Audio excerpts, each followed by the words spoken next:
Good evening, good evening. All right, let me see if everything is working here.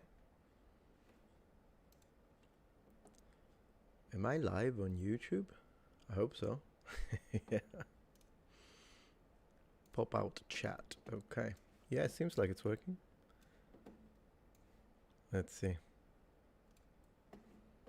And now let me see if I'm live on Rumble. Looks like it's live. Let me click it. And we're going to get the chat from here. Pop out chat. Hello, hello. Yeah, looks like we're live. Hi, hi. Welcome, welcome. All right, so let me put things where they need to be. Welcome, welcome. You're pretty early in the stream, whoever clicked now. So I'm setting things up. Okay, so we're going to put Twitch chat on the left. We're going to put YouTube chat in the middle, like this. There you go. And let's put Rumble chat on the right. And so we've got all my chat. Hello, hello, how you doing? Let's get these.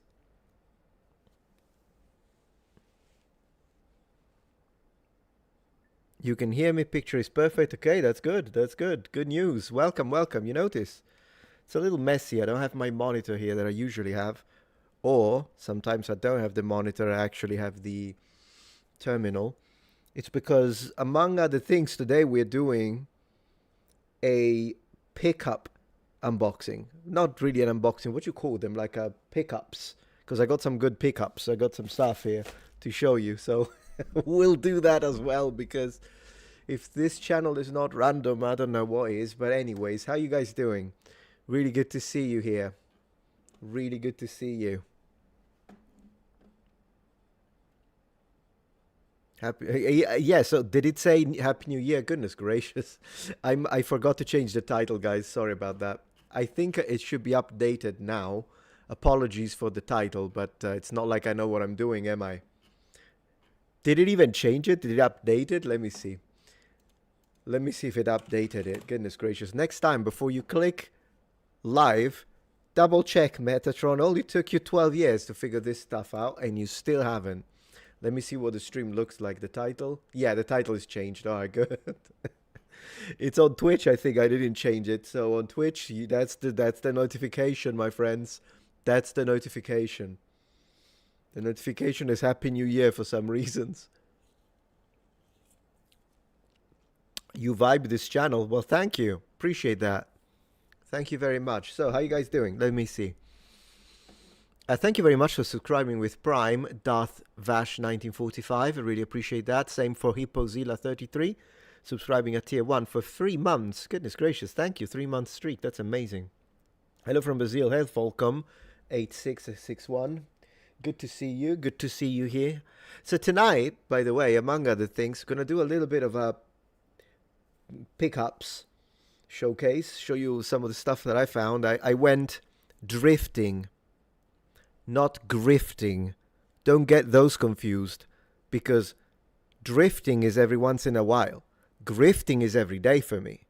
So, I mean, come on. Right? So it can't be, oh, guys, look, it's amazing. I went grifting. No, because that's normal. It's every day. So it's, man, people are still saying Happy New Year. Goodness gracious, that title. Yeah, Happy New Year, I suppose. Happy New Year, guys. Good to see you. Good to see you. But yeah, this is live. Yes, it is live. Yeah, absolutely. It's live, Snoopy. Good to see you. Hello from West Palm, Florida. Wow.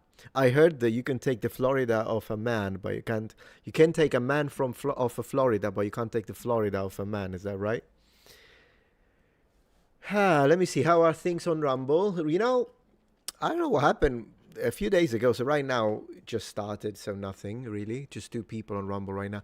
The other night I was just randomly playing a game live, and I had like the usual thing. It was late at night, so I had like what, maybe 450 people on YouTube watching. I had like 40 people on Twitch, and I'm expecting, since my Rumble account is new, I'm expecting I'll probably have like what, 12 people watching on Rumble. I click and there were 1,300 people. Now, I don't know if any of those were bots. I have no idea if it was bots or if it was real. No idea, but that happened. So oh yeah, every once in a while, I just have a look. Just double check. Let me see if I got something happen. I gotta say that my content on Rumble has been placed on the homepage quite a bit. So maybe that's what happened to that live stream. You can take a man off of Florida, but you can't take Florida off a man. That's it. That's the one. That's the one.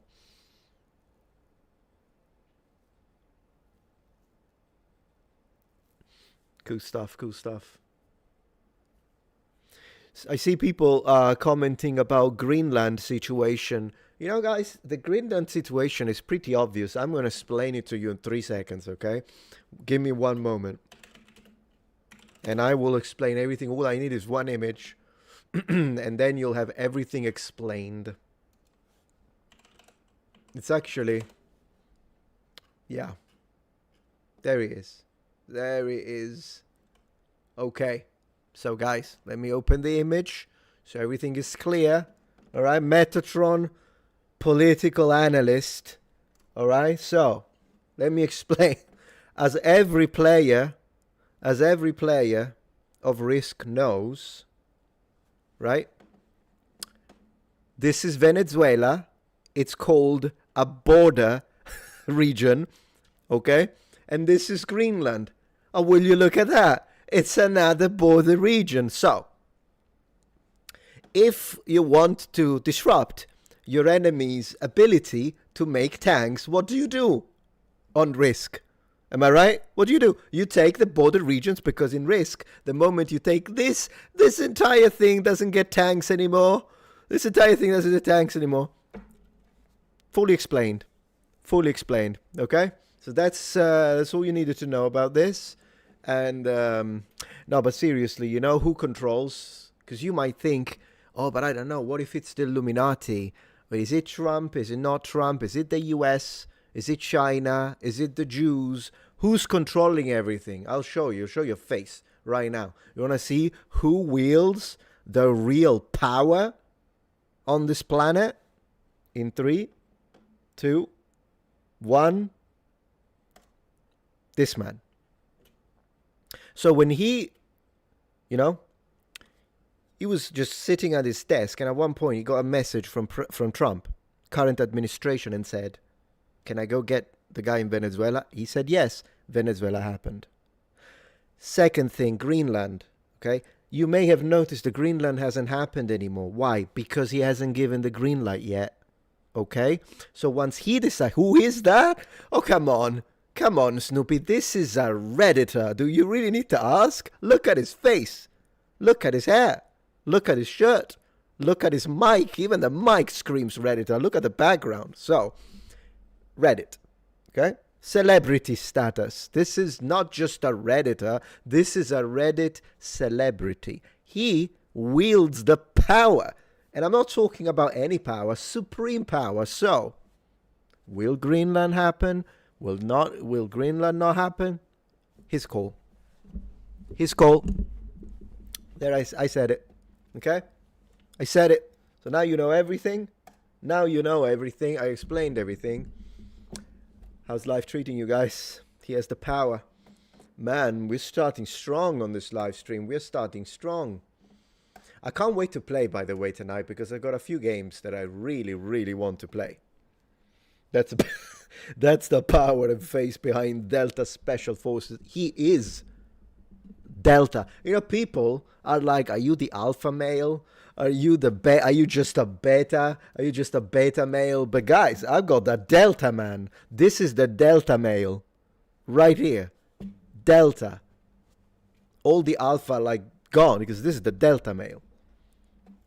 Delta male, guys. Buonasera, buonasera. How you guys doing? Do you have coffee tonight? Actually, did not have my second coffee. So if you see that I'm a little weird, you know why. You know why. You know why. When arrest the Danish Prime Minister for drug trafficking. Oh, God. For drug trafficking. Appreciate you. Thank you, Red Zone. Appreciate you too in the rant. So, hey, people on Rumble. So, by the way, for those of you who were asking in chat, what's Metatron? I don't even know if I can say. Can I say? Let's call it the green website so that this live stream doesn't get blocked on YouTube. The green website. Here it is. So, of course, it's this one here. I'm in the green website, real Metatron. Real. Not just pretend Metatron. Real Metatron. But on green. So, nice to see you here. Twisted Jack and Reno James. For a moment, I thought he said Reno names. But, yeah. Anyways, let me see who's here. Let me see if I recognize some names tonight. So as I was saying, tonight I'm playing. I'm a player. Was in Rome, PCH was in Rome a few weeks ago, and then Florence. Wow, what a big difference in the two. Well, yeah, of course. Yeah, no, they're very... Rome, it is really an open-air museum in a good sense. Rome is phenomenal. Florence is the culture, one of the cultural centers, so they're very different. Pretty nice. The accent also is very different. You can tell them apart. Like, I hear someone speaks, even the way they say good morning, I can already tell if he's from Florence or if he's from... Likewise, they can probably tell where I'm from when I speak. So, hello, Unreal the Mystic. Was gifted a membership by Gaming on Rumble. Oh, that's awesome. Gaming on Rumble is great. Hey there. Gaming on Rumble, my man. Thank you very much for that. Really appreciate that. Gifted 10 subscription to Real Metatron. Thank you so much. Really appreciate that. It's trying to grind on Rumble as well. I've been posting like a maniac on every platform, really. I think I might need professional help because I don't think it's normal. You don't even know. You guys don't even know half the channels I've got. You really don't. It's funny, actually. You don't. You haven't got a clue. I've got so many channels. I have 7 channels on YouTube alone. That's without even counting the 4 on Rumble. And then there's Twitch, of course, because you guys here are on Twitch. And then, of course, I'm on X when I'm completely unhinged. Once again, thank you, man. I really appreciate that. Gaming on Rumble, really appreciate that. So anyways, I was saying. Except Patreon. Oh, I do have Patreon too. Yeah, no, I do. I have Patreon as well. Yeah. I appreciate that, Red Zone. Thank you very much for your donations and support.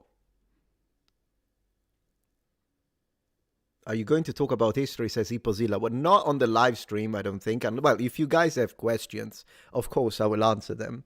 But usually on live streams, I'm very relaxed. I just engage with chat. Then we might watch something. Although then again, I usually play. Tonight I'm playing. So there are a few games actually I have in mind. There is one game that we were enjoying a lot the other night and we need to finish it. But then there is also this other game where you can play. It's just basically me running a burger shop, and I'm so gonna do it, and I'm so gonna fail, and it's gonna be great. It's gonna be great. I appreciate the Sicilian from RetroFab. That was good Sicilian. Darth Vash 1945 says, I'm Venezuelan. Congratulations for your new freedom, my friend. Star Citizen? Oh gosh. No, not really. Not Star Citizen. It's not really. That was never finished, was it? Isn't it that game was like in development for like 45 years? Thank you, Red Zone. Appreciate the super chat very much. Thank you very much. Thank you for the support.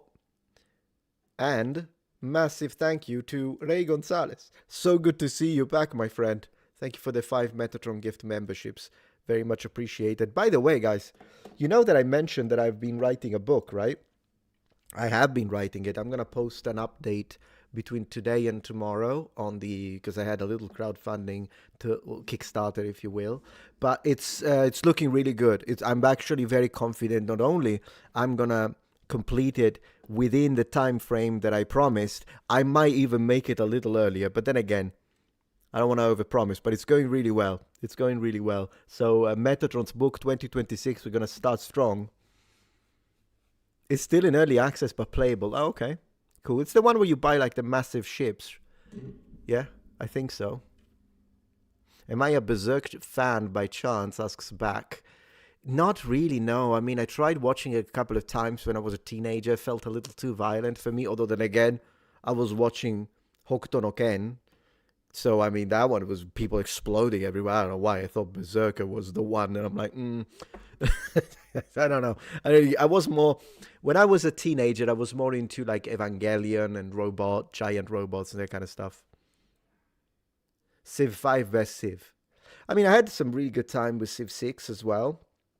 5 was really good. I liked how you could be the Pope on 5 Civ 5. 7 is kind of weird because first this idea that they copied from Humankind where you could start as the Romans but then you become Congo and then you turn into Sweden and then you end with France. I never liked that. I like the idea of I choose one faction and I stay that faction, which I believe they're adding as a finally as an option to do. I just don't like the idea of changing. I get it, the new ages, whatnot, but not a huge fan. And then it was kind of weird to play Civilization 7 and then randomly my civics would have word by word former President Biden's words on my screen. Because that did happen. Yes, I can prove it. Literally. I'm not joking. That happened to me on Civ 7. So, I mean, it is what it is, I guess. They quoted Biden in ancient Rome. Biden in ancient Rome. That's what happened to me. But yeah. Thoughts on the rise of clavicular? Oh, goodness gracious. I just hope that guy doesn't hammer his face one too many times and end up in a hospital completely disfigured. I haven't got a clue. It's not really my type of content. You know, it's different. It's generational. There is too much of a multiple generational gap between me and the kind of content that guy makes. Yeah. But hey, he's being successful. Good for him. Although then again, I'd say anyone who watches him, be careful. I wouldn't trust it. I wouldn't trust it. I wouldn't trust it, guys. Don't hit your face with a hammer because you need to maximize your looks. Come on. Come on now. What? Let's see.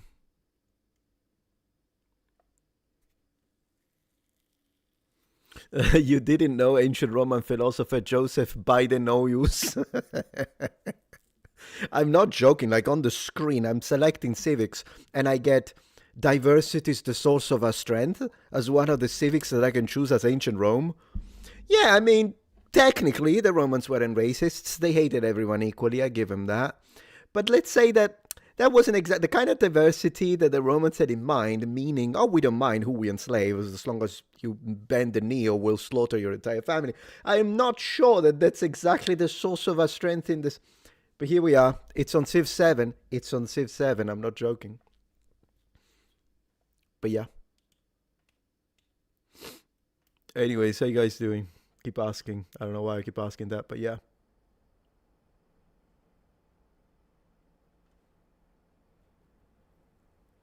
I bet the programmer of that game had blue hair and a nose ring. Do you like 1994 XCOM? I love XCOM. Man, we played XCOM a lot. Friend of mine from Sicily. He lives in Sweden. So yeah.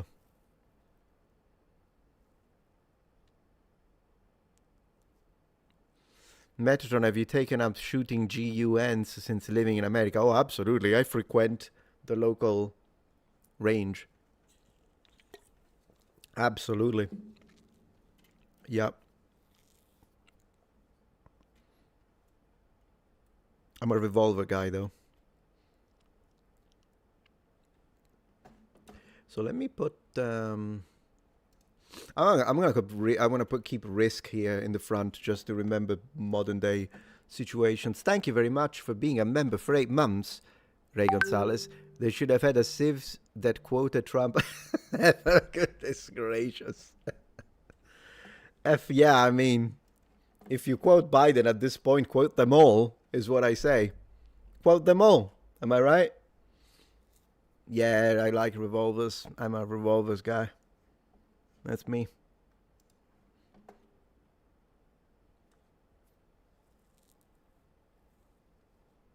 Metatron, if Italy and USA went to war, who are you loyal to? Did you see who is in power in Italy? That's literally a logical impossibility. Anyways, the US. 100%.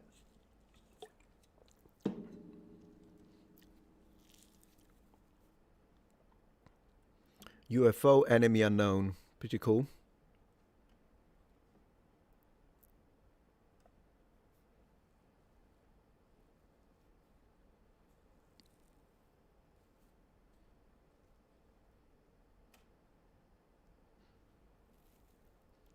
What do you think about the Sid Meier civilization Trump DLC? Man, Trump DLC, it's not gonna be easy, is it? Like to if you put him as one of the AIs, he's gonna destroy you with the tariffs.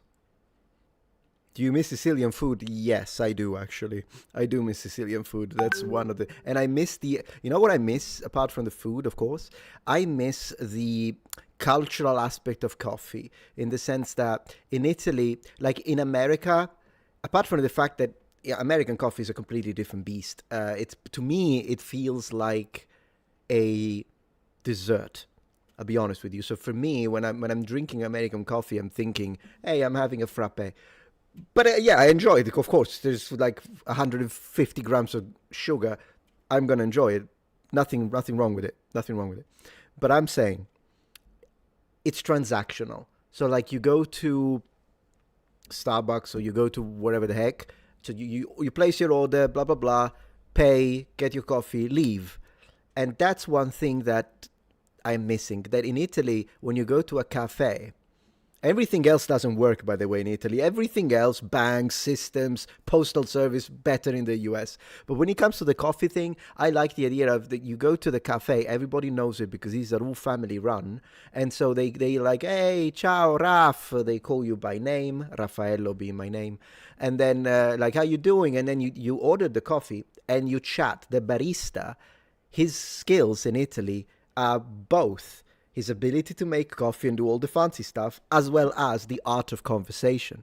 It's just how it is. So, and it's funny because in the South, where I'm from, that conversation has zero limits. In the North, there are still limits of decency. In the South, zero limits. So they know everything. They will ask you, so is your son married? And you're like, no, why? Why is he not married? Like in the South is gonna be a bit, might be a little uncomfortable for some people who are not used to it.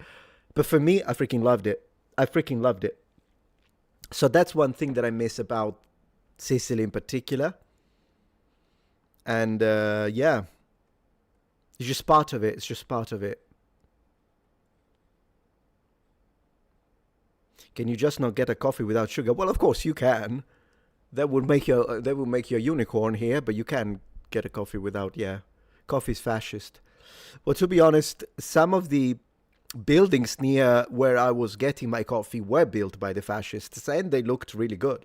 I mean, I don't like fascism, but the buildings, the architecture and the fascism, the central post office in my city, Palermo, was built by the fascists, and you can tell. It's like clearly inspired by Rome a little bit, but like made imposing in a totalitarian sense. So it's kind of, I can see why they're doing it. It clearly has the idea of the state is over you, you mess, and you're out of it, like zero individuality. It's just how it is.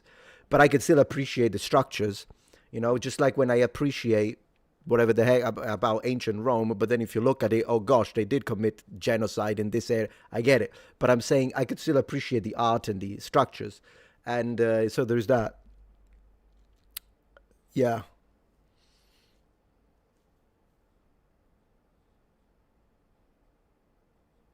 So let me see.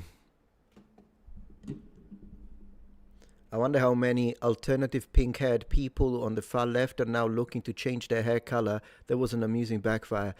Well, no, it would have to be purple. I know what you're talking about. You're talking about the game. I did see that it backfired. That was insane. I did see that. It did backfire.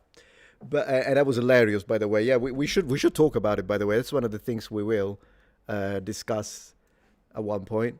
Thank you, Ray. I'm guessing you're getting your coffee from the big chains because I go to a lot of family-run cafes and the people there are so nice and talkative. Yeah, I wish I knew any around here. But yeah, the chains. That's where we get our coffee right now. It is the chains, yeah. There is actually there is a city not too far from here where we go, and they have like a French coffee place, like based on Paris, whatever. Although it's actually not French, believe it or not. I think it's Korean, but it's Korean, French inspired. No idea. Anyways, they got nice pastries and they got nice coffee. Amelia, yeah, Amelia, Amelia, everybody. We gotta. Okay, so I don't do tattoos. Okay, I don't do that. I'm not a tattoo guy. But we need to get like a little 3D print or a poster of Amelia here just to piss people off. I might do it, guys. I might do it. I might do it, and then Starmer will tell me that I'm not welcome because I'm not welcome anymore. Hipozilla asks me, "What do you think of Israel versus Palestine?" And then you ask me, I thought you asked me another question. Well, I always feel for the innocents in any war, and that's where I'm going to leave it. So whether it's an innocent Israeli or an innocent Palestinian, I feel for them. I could talk about the history of the region in ancient Rome. When it comes to modern geopolitics, I care not to comment because I don't know much. When it comes to that area in the modern period, in the ancient period, in fact, you know what? Maybe I should make a video about it. Maybe I should make a video. But did you know, for example, that the name Palestina existed in ancient Rome, but the Romans made it, and they did it on purpose as a way to piss off the Jewish people. They did it on purpose because they basically named the area out of the name of someone they didn't like. It's interesting. There are a lot Judea, Roman Judea, of course, but the name Palestina exists in period, but it was invented by the Romans. Anyways, I could make a video about it. When it comes to the conflict, I just feel for the innocents, and I wish that humans stopped killing each other. I'm just gonna put it like that.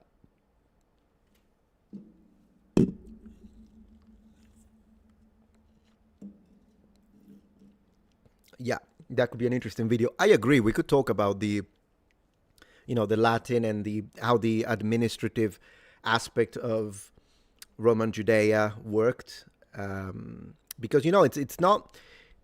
Let's put it this way: the Jews didn't like being ruled. Not that anyone likes being ruled, but up to a certain point, Jews and Gauls both were very mad at having specifically the Romans over them, and it's interesting how it works from a taxation standpoint. When you look at how the taxation worked in that area, even the Gospels make more sense. And the fact that they went to Jesus and asked, what do we do with the taxes? It makes a lot more sense when you actually deep dive into how taxation worked in that region specifically. I think it'd be interesting to look into. Absolutely. What I do think as well is that my heating is a little too strong right now. So I believe I need to lower it a little bit. Be right back. Actually, ancient period history of that area sounds fascinating. I agree, Legato. We should totally do it. Talk about my personal expertise.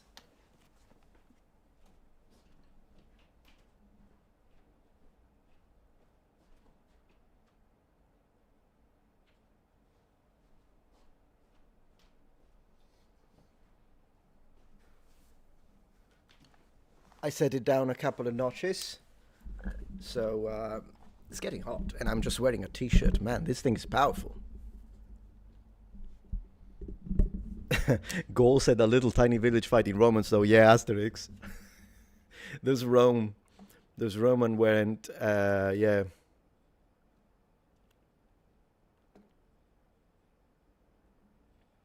Yeah, as I say, to go into the details of the taxation, I need my sources. Like when I make my videos, I always like fill my screen with all my sources. I double check the stuff. As I say, I'll make a video, but I do already have one video on the channel that might have gone past your radar about Pontius Pilate and the historicity of him as a governor. And I think in that video, I do speak a little bit about the taxation. So if you want a little preview, you could just look for that and you find it. Yeah. All right, let me see. Thank you for the 100 bits, Grutter Pierre, CQS. I really appreciate that. Oh, Irving Finkel, that guy is a treasure. That guy is a national treasure. I mean it. Yeah, my reaction to Lex Friedman. I will do part 2. I will do part 2, actually, because I really, really enjoyed it. Absolutely awesome. Thank you, Janko, for the support. Now I forgot what I was going to ask you. Oh, no. Either way, good to see you. Thank you, man. If you remember, let me know. Absolutely. I appreciate that. Thank you. You should do a video. Let's see, on Rumble, we have a suggestion. You should do a video on the Seleucid Empire and that region. I know, in general, I think people of the steppes, the Fertile Crescent, the Levant or Levant, I think it's pronounced Levant. All of that area is fascinating, absolutely.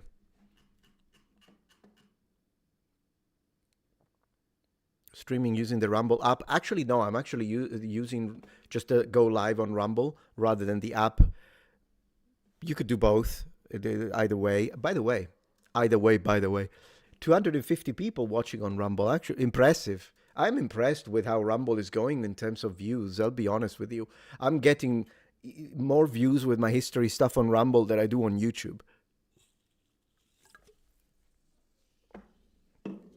No idea, guys. No idea. Thank you, Jank. I remember. Cool. Would orc armor in Lord of the Rings make good armor in real life? Orcs? Yeah, but the problem is that the armor, if it's that's one of the things. Like in video games, we play human characters, we play elven characters, and we wear orcish armor. Probably, if it's made for an orc, it will probably be too heavy for a human. You know, there was a time in the Middle Ages when they were experimenting with new ways to counter the new emerging firearms as they get perfected. So I'm not talking about the super early hand cannons of the late 13th century, but I'm saying like when we are already in the 14th century, early 15th century, and we start seeing the kind of firearms that you want to be careful, then even as a full plate knight, then they did start experimenting with thicker plate, but the knights refused to wear it. It's in the sources. They're like, you're out of your mind. I'm not wearing that. Interestingly enough. But then again, they did eventually manage to make plate that was bulletproof, whereby bullet, I mean arquebus ball, but that kind of firearm proof, if you will. But they did try, because of course, it's not like you can put a knight in a fridge, inside a fridge. So the thickness of the armor and certain areas of the armor is thinner and thicker. The front is going to be thicker. So they did try to increase more and more the thickness to guarantee even more the resistance against firearms, even at point blank, because point blank was still a problem, even with bulletproof armor. But at one point, knights were like, you're out of your mind. I'm not wearing that. Yeah, for a cuirass, yeah. It's in the sources. I'll have to prepare the sources for a video like that. Thank you. Let me see if I can read the name. The Visa. I saw a short created by Mr. Beat about how Trump is rewriting history because of January 6, 2021. Makes me can't stand him sometimes. Look, I'm just going to say this, guys, and then I'll go to this other thing. Me and Mr. Beat have interacted on X. I'll be honest with you. I find his political takes extremely annoying, but I imagine he finds mine to be annoying. With that being said, because we are on complete opposite ends, it's quite clear. His history videos are pretty decent. At one point, he even told me, hey, because he knew that I immigrated into the US and I'm now going through the citizenship process. And he was like, hey, I'd like to interview you perhaps. And we talked about it. It's kind of a maybe. And the thing is, at one point, we actually had a mini clash, believe it or not, on X. But he apologized afterwards. And I appreciated that. So I think his takes are batshit crazy when it comes to politics. And I think he is like enraged. Like he has zero control. He like just can't stand it. With split second, someone says something on the right, he just explodes. It is what it is. With that being said, I have to respect the fact that he did apologize, because he was an asshole to me at first, but he apologized and that's for it. And that's extremely rare these days, particularly when opposing political takes come into place. Could you imagine Hamas Piker, I was about to say, could you imagine Hassan Piker apologizing to Asmongold? Not gonna happen in a million years. So that gives me at least hope, or kind of a different key of point of view when it comes to Mr. Beat, that while I really think we would disagree on a lot of political takes, but I think he's a decent man. And so differently from like Destiny or Hassan Piker, who are rotten to the core, right? And that's where I'm going to leave it when it comes to that. That's where I'm going to leave it when it comes to my personal interaction with Mr. Beat. Where it will go, we'll have to see. I want to say, I don't want to be disrespectful to the people donating. Thank you for your support. Gollum says, hello, I just joined, been watching for many years. Thank you so much for joining. Will you ever do a history of the Lombards? Yeah, actually, that would be fun. I have the Paul of Deacon book, but I'd rather watch you. I appreciate that. And ideally, I would love to, but at this point, I don't know if a video dedicated to a people would work better on my fourth channel rather than the main. Because the main, every time I post history, just doesn't get views. At least on the fourth, which is dedicated to history, it's Metatron history. I still do post, like I recently posted 3 videos on history in the last 5 days on the main channel. So I still post historical stuff on the main, and all reaction that has to do with history will only go on the main channel. So here. But the history channel is where the Metatron history is probably where I'll put something like this, because it will more easily get views organically, if you know what I mean. Thank you, Octane Junkie. Picked up any new sword lately? Yes, actually. I recently got the German longsword from Valiant and the Zweihänder from Swordier. Liking both so far. I haven't seen these two specifically, so I'll have to check them out. Actually, yes, I got, and I'll read this in a second, I did get 2 new swords. They are wooden swords, and they are historically accurate, and they are absolutely gorgeous. It's a sponsor, but not in the way you think. So you'll see it. I actually have the box right there. Still haven't opened it. And when I say it's a sponsor, it's a viewer of the channel. We started talking because he had a question about Roman Gladi, specifically the wooden one, the Rudis. And then we started talking, and then he told me, yeah, I have a little business. He's American. He makes Roman Gladi. And I looked it up, and I'm like, man, you're good. You're really good. And so we started talking. He's like, I'd like to give you a sword. And because he's, he likes the channel. And I said, look, let's do this. You send me the sword. And yeah, I'll show it because I'm sure people will love it. You're really actually good. So it isn't like a sponsor in the corporate sense. Like, of course, I get those. But those are like transactional. And I never accept a sponsor, even in the corporate sense, if I hate the product because I would feel like a liar. I don't do that. But as long as it's a sponsor that I'm like, oh yeah, cool, yeah, I can do that, then I will accept it. It's corporate. They pay me. I show what I need to show. End of story. But with this guy, I'm really hoping to be able to start a continuous collaboration. So you will see these swords very soon. Probably multiple times because, again, believe it or not, I give better deals to people like that than to big companies. Big companies, I know they're trying to screw me over and try to pay me the least amount of money possible. So I try to ask them for the maximum I can. And eventually we find somewhere in between. But with someone who's like an independent person or like an author, I don't charge the same. And it's a lot lower. Sometimes I charge like 10 times less, like completely different. And I mostly do it because I enjoy the idea.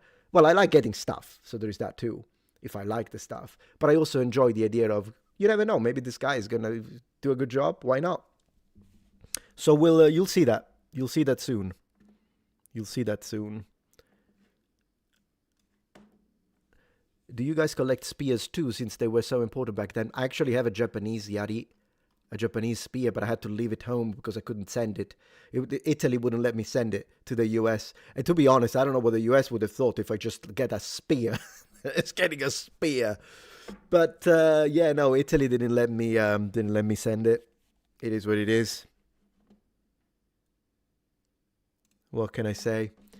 Mr. Beat makes great history videos, same for Laser Pig and Anemarchy, but their political views are crazy. Everyone is entitled to their political views. As long as they don't go full Hassan Piker on me, then I'll be like, cool, we can talk if you want, but or not. It's not even necessary.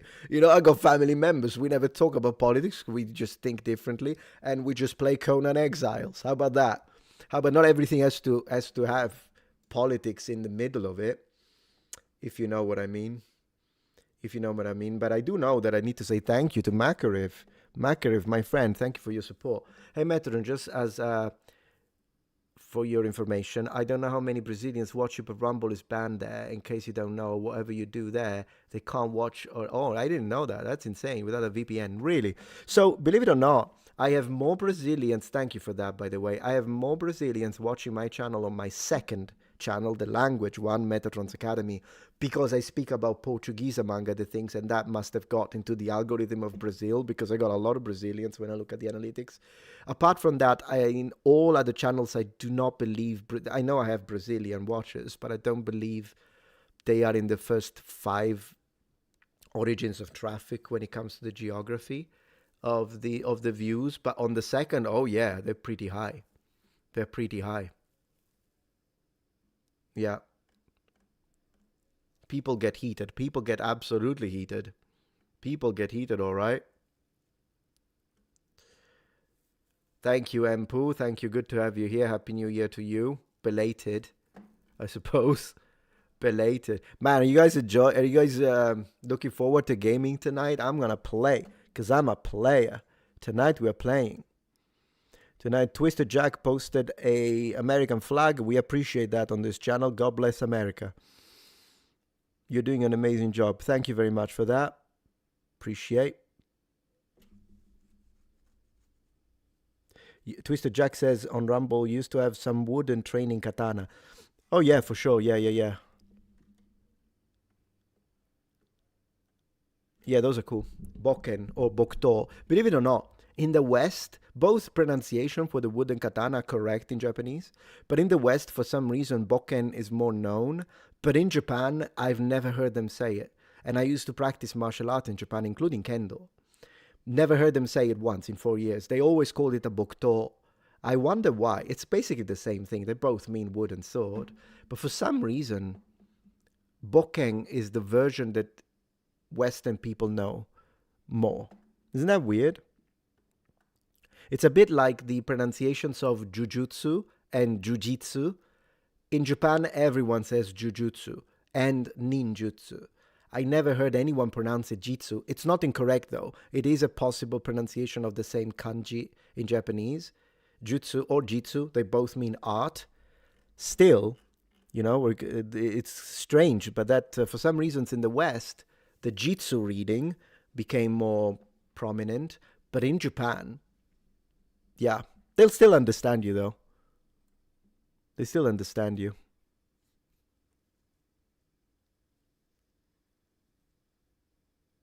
Yeah.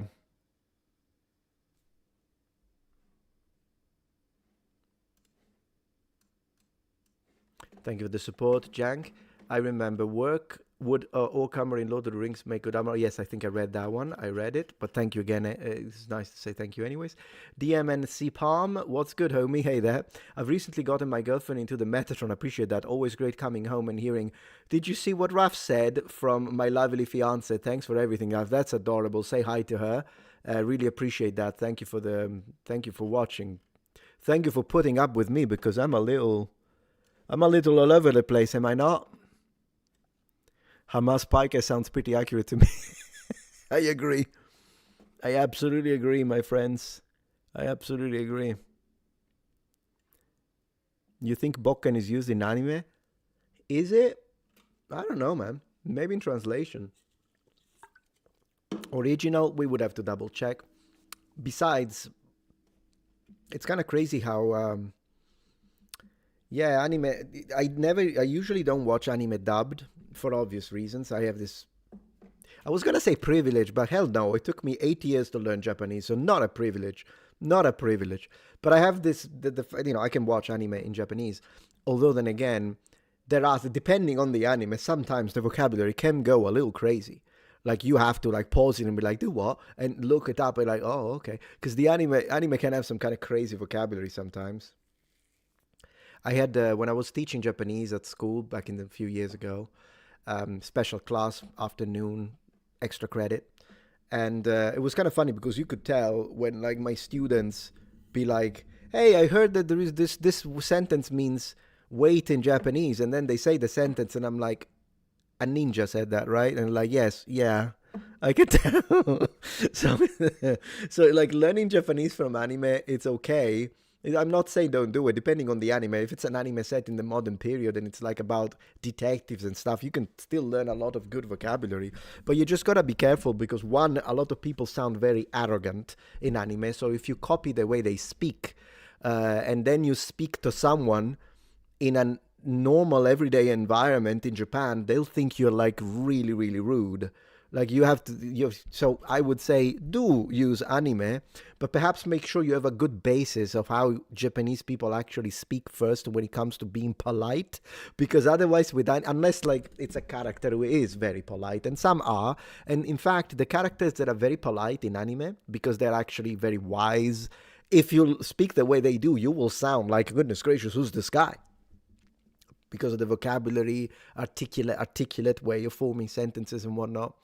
But some characters, like goodness gracious, they're like "nani shiagaru." If you say that to mean like what are you doing, instead of like nani shite masu ka, nani shimasu ka. If you go like "nani shiagaru," nanda yo, like you will sound like some kind of punk from. It's maybe not. Imagine if you say that at a restaurant. Yeah, I mean, not to mention stuff that sounds samurai like samurai talk. But yeah, no, that's one of the things. Laws in Australia, let me check. Omae wa mo shindeiru. Yeah, you're already dead. That's Kenshiro. Omae wa mo. Well, at least you can learn how to use mo, but omae as one way to say you is extremely impolite. I did use it a couple of times in Japan, but because I was having an argument. Anyways, let me see, Max. Have you seen, thank you for the support. Have you seen they're about to pass a law in Australia that will basically ban white nationalism? Jewish lobby groups helped to craft this bill. Zionism is okay, but white nationalism is bad. Well, what's crazy is that I wonder why they fixate only on white. Like, I don't understand. If you have a problem with nationalism, although then again, I think nationalism is a good thing as long as it's not extreme nationalism. So if it's extreme nationalism and people are blowing themselves up in buildings, then yeah, no. But nationalism in the sense that I'm proud of my nation and I'm patriotic towards my nation and my culture and my heritage and my lineage, that's all good stuff, at least for me. It's just when you go into the extremes and things start to become violent, then I'm like, no, okay, so that's one thing. But it is interesting how whenever they do stuff like that, it always is just white people. Because at the end of the day, it's not about that. It's about this. It's about this. And a lot of people are afraid of saying it because they're afraid of the labels. I personally belong to the category that doesn't even care. I accept every label. I accept it. Just say whatever you want. But this is a fact right on screen. It is a fact. And so, because I'm someone who loves facts, I'll say it. And then if people want to build and attach to it, does he mean, are you saying it's a them problem? It's a them problem. It's not my problem, if you know what I mean. And yeah, I'll just leave it at that. Let me get the chat back. Ichigo, yeah, exactly. That's him. That's him right here. Yeah, Ichigo. Thank you so much, Lap. I don't speak Japanese, but I watch a lot of old Chambara and Jidaigeki films. I often have the English dub and subtitles both on because they usually don't match perfectly subtle changes in depth. Oh, yeah, for sure. I mean, Japanese is a very specific language, by the way. And that's why they have like multiple ways to say the same thing, which happens in every language, I understand. But the way it happens in Japanese is a little special, at least in my experience, because in Japanese, the way you say I, meaning I am from whatever the heck, you have so many different ways to say it, and they all have different flavors and different changes of meaning that oftentimes in translation you lose. Because when I watch an anime in Japanese, even the way the person speaks and chooses a specific pronoun, if we want to go into a topic that has been a thing lately, it already tells me so much about the character's personality just by the pronoun that they choose. So are they going to say watashi? Are they going to say boku? Are they going to say, or as the youth pronounce it now, boku, but I'm old school, so I pronounce it boku. Boku, or are they saying ore, orewa, or are they saying, I don't know, washi? Maybe an older man will say washi. Ore, it's kind of rude, working man type of thing, kind of tough man, manly man. So like watakushi, instead you're being like extremely humble. So it kind of tells me also about the person, your interlocutor, because if you're using that level of humility, probably the person you're speaking to is socially upper. So there is a lot that you lose in translation for sure. Apart from those expressions that don't actually translate, and apart from the times when they actually change it on purpose, like there was, I heard of this anime that was like translating something like "you're so feminine" as a uh, way to praise a character, like "wow, you're so feminine," like to a woman, and they changed it, "wow, you're such a good, you're so such a feminist." I'm like, no, the two things are very different. But of course, the Western localizers, where they're gonna use that, and I think that's, it's, first of all, it's disrespectful to the authors. Second, it's disrespectful to the culture. But most importantly, it's disrespectful to the people who don't speak Japanese, because I do. I know exactly what it's saying. Um, but yeah, so that does happen. That does happen. Yeah.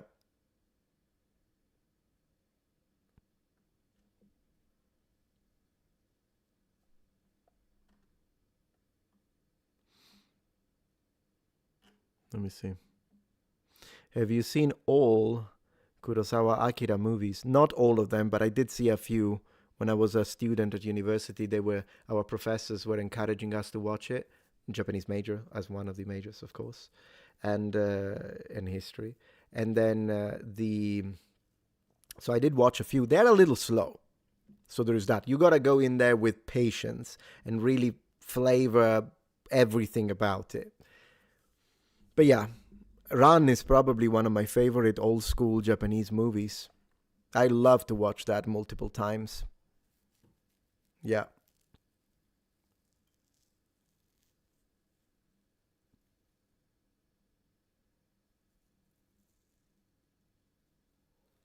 Just end every sentence with sumimasen and you'll be fine. You know what's funny? Japanese do over apologize, by the way. Not only at a cultural level, because they will say sorry in situations where we say thank you as Western people. They will apologize. So if you give them a gift, if I buy you this can of San Pellegrino limonata, and it's a lemonade, and I give it to you, they oftentimes Japanese won't say thank you. They will say sumimasen. They will say sorry. Because they're inconveniencing you. You're spending your own money for me, and so I have to say sorry. It's just a Japanese thing. On top of that, though, they do apologize for situations in which we would also apologize. And so if you tally them up, the number of times that you will say sorry if you're a Japanese in Japan is insane. A couple of times I actually asked a Japanese friend of mine when I was in Japan, co-worker, and sometimes I did it on purpose. I said, "Naze ayamaru?" So why are you apologizing? And a couple of times he didn't get it, but the third time he did, and he actually laughed. He laughed out loud because he got to see it from my perspective. I think I gave him a Western perspective for a moment, and he clicked.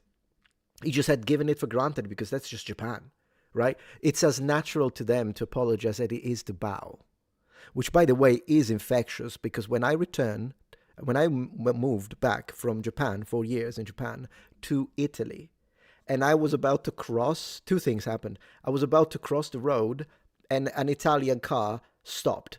Rare event, by the way. Usually you just drive. So he stopped. So I bowed. And then I realized what am I doing? But it was normal because in Japan you do this. And then another thing Japanese do when it comes to bowing is that they bow when they are on the phone, which is funny because the interlocutor can't see you. They still do it though. You pay attention. They will go like, so desu ne. Hai, wakarimashita. Subarashi desu ne. They will do that. And I'm like, they can't see it. But it's a beautiful thing. I love it. I freaking love Japan. Don't think that I'm making fun of them because I actually love all of these things about the Japanese, but they are curious. They are really curious. So it's a beautiful country. It is a beautiful country. Yeah.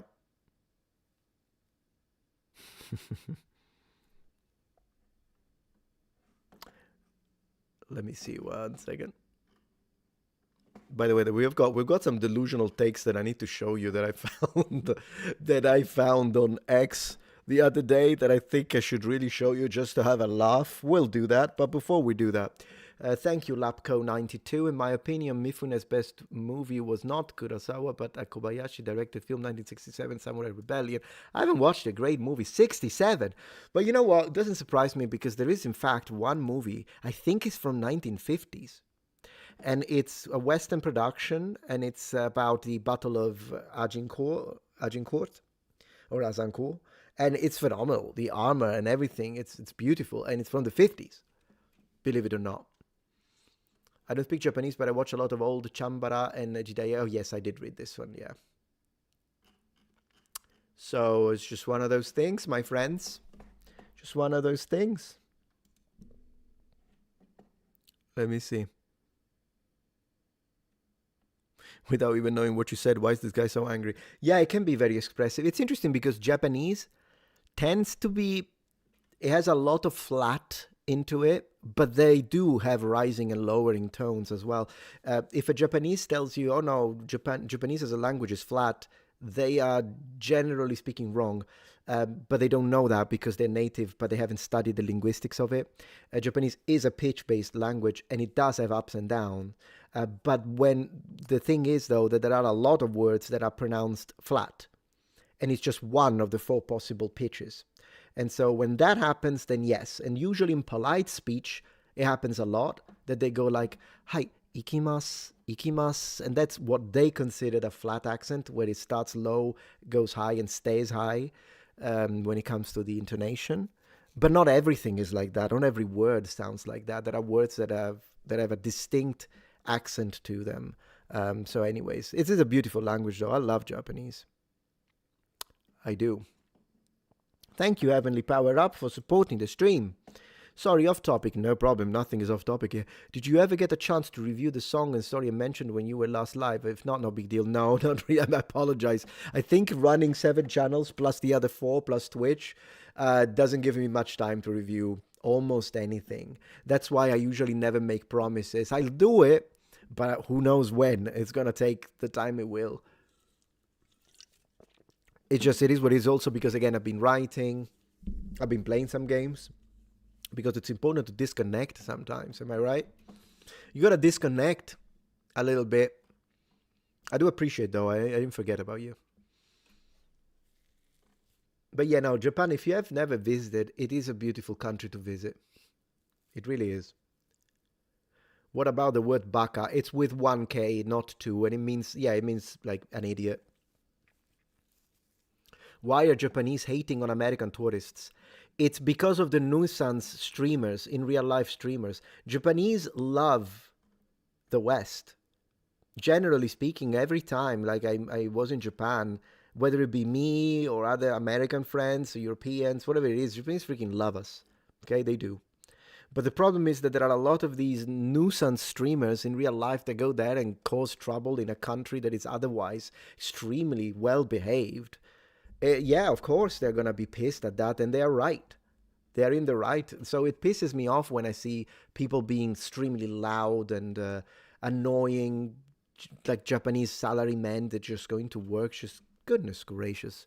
It really is annoying. How many hours did you invest in Japanese? I'll be honest with you, it would be impossible for me to know the number of hours. Like, who knows? Because, I mean, we used to do... My university courses were about 4 hours a day, but then we would get like Saturdays and Sundays off. So imagine that, it's like 20 hours a week of courses when I was a student. But then, as soon as I would go home, all I did was Japanese at the time, except for when I had like a history exam that I needed to scale down a little bit to focus on the exam, pass it, and jump right back into language major. It's how it was. But then I moved to Japan and lived there for 4 years. So then it becomes incalculable, because once you live in the country and all you speak is Japanese morning to evening, it's impossible to calculate the number of hours at that point. Yeah.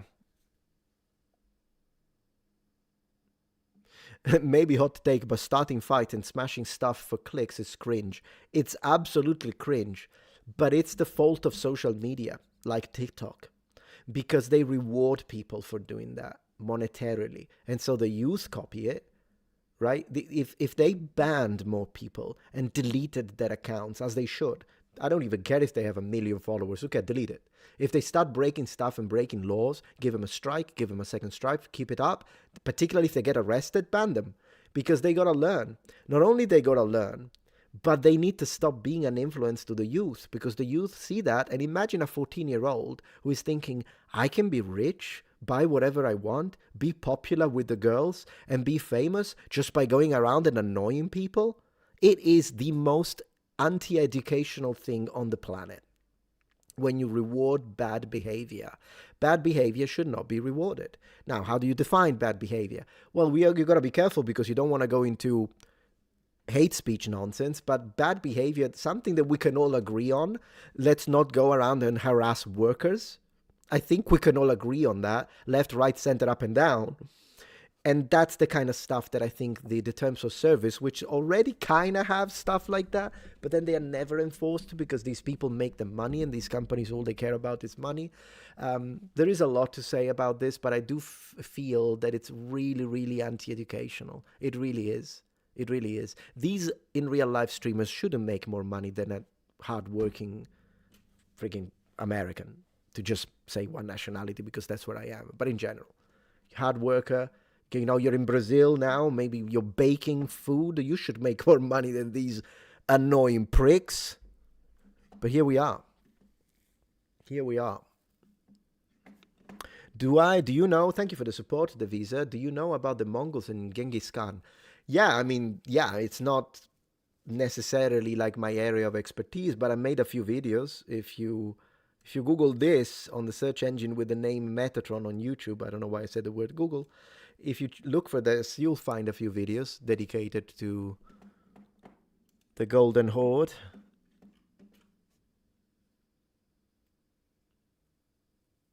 Have you seen the ones like the pretend to start fights, but then they have the bodyguard? They puff up their chest. Oh gosh, it's cringe. The cringe.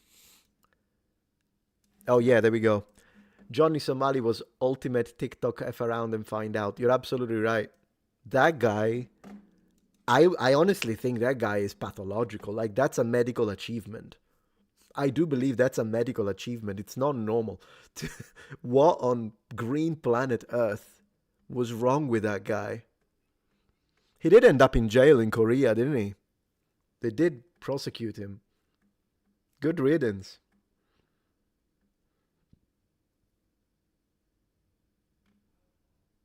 Let me see how things are doing on Twitch and Rumble. How are we doing? Oh, no problem. You were responding to an anime take. Yeah, no problem, mate. Frederick. Let me see.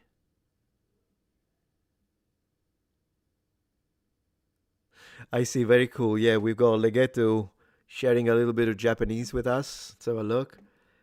And you say, where did I see it? Let's see. Yeah.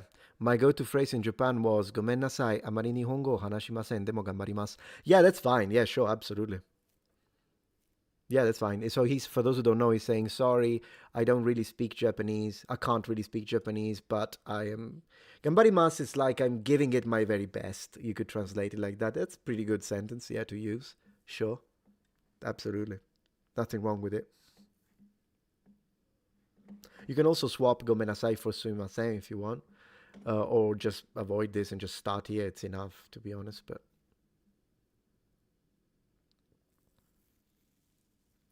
the whale situation. Yeah, I heard a little bit about it. Did you ever...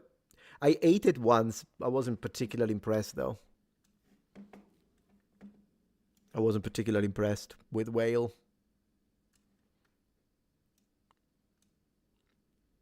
Were they gonna make Johnny Somali work the cabbage fields? I didn't hear that one. What is it, like the judge determined that?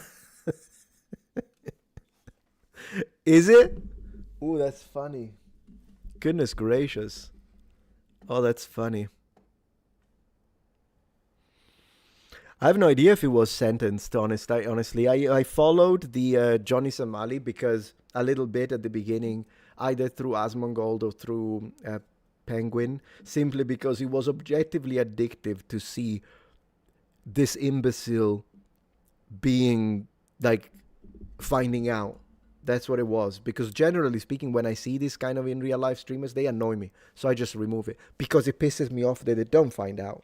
But when one of these does find out, then it becomes addictive. But then I stopped because I'm like, I'm wasting my time. I want to do something fun and productive in my life. So I kind of stopped. So I haven't really followed it recently.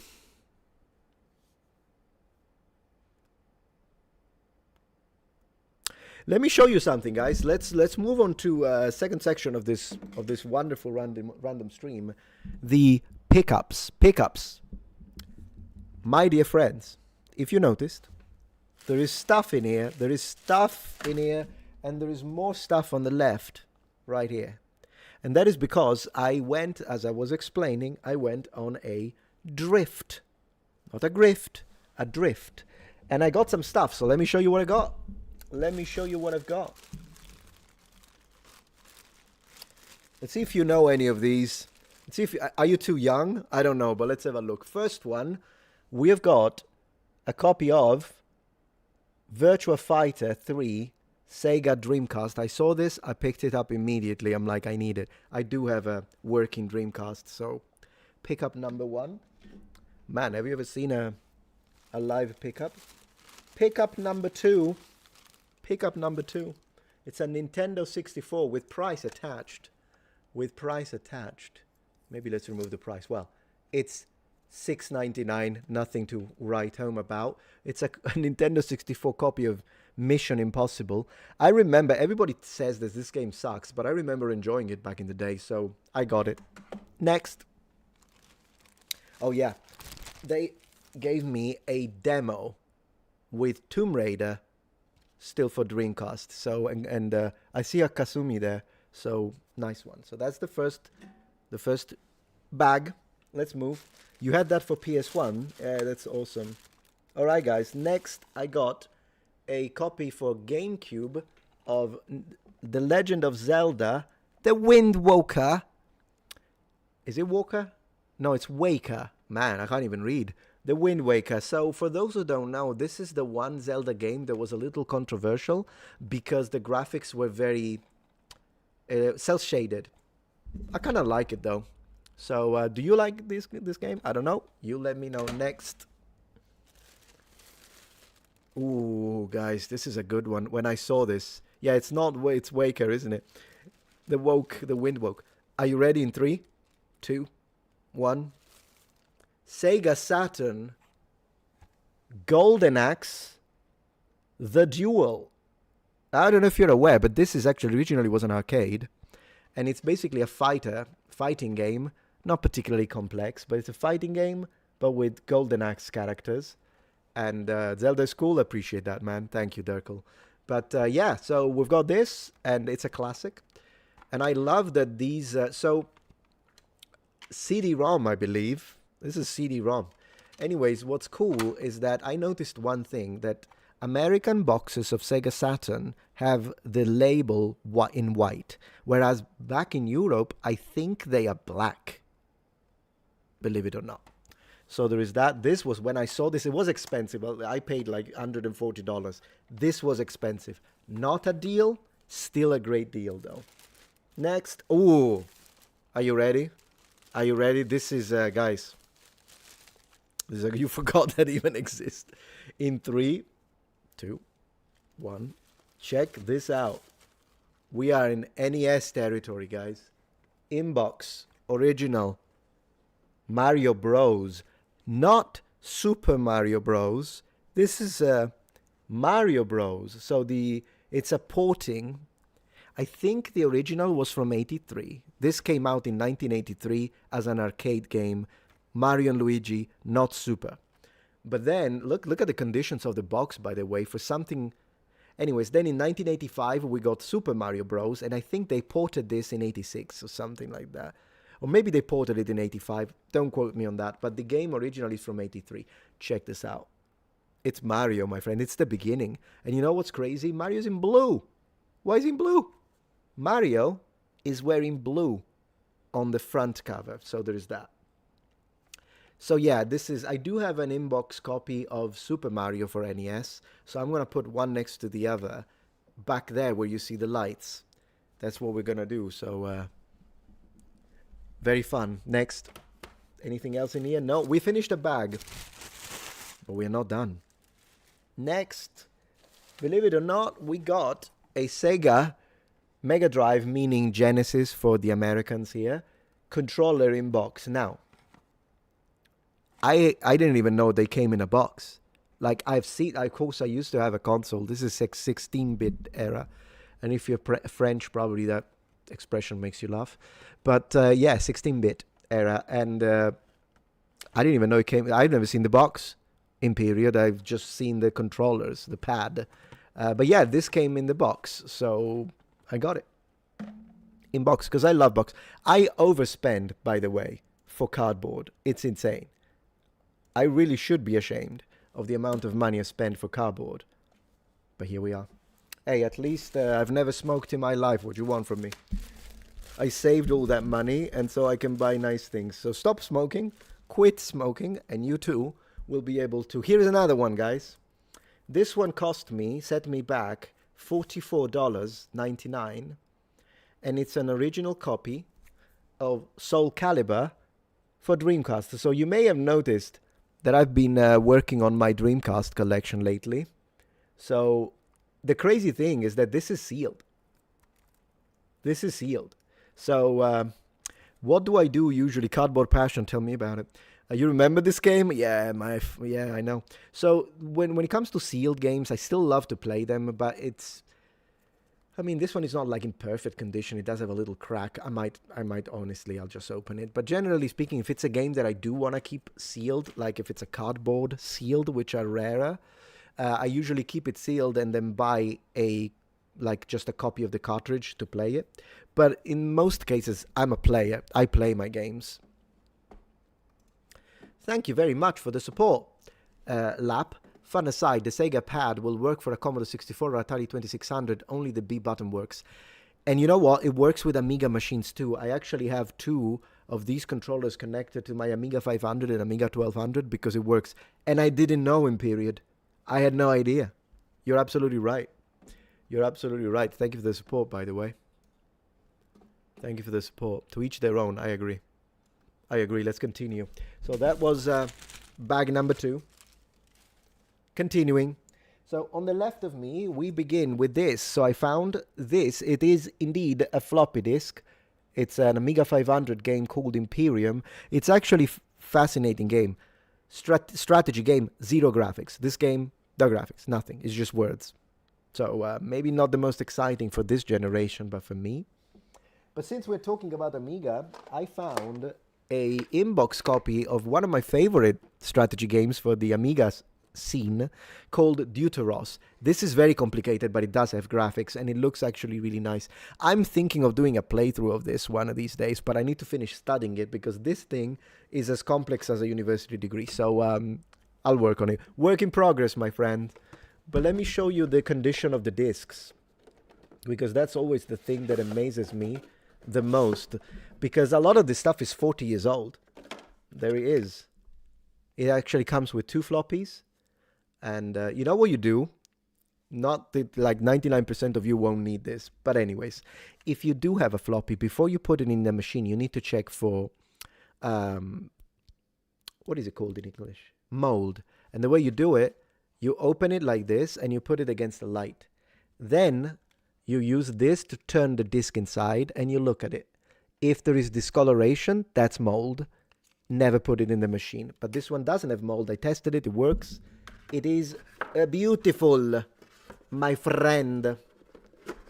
It is beautiful. Flashback. Oh, you remember Flashback? I have it. I have Flashback. Anyways, then I found a copy. This is a good pickup, by the way. This was a good pickup day.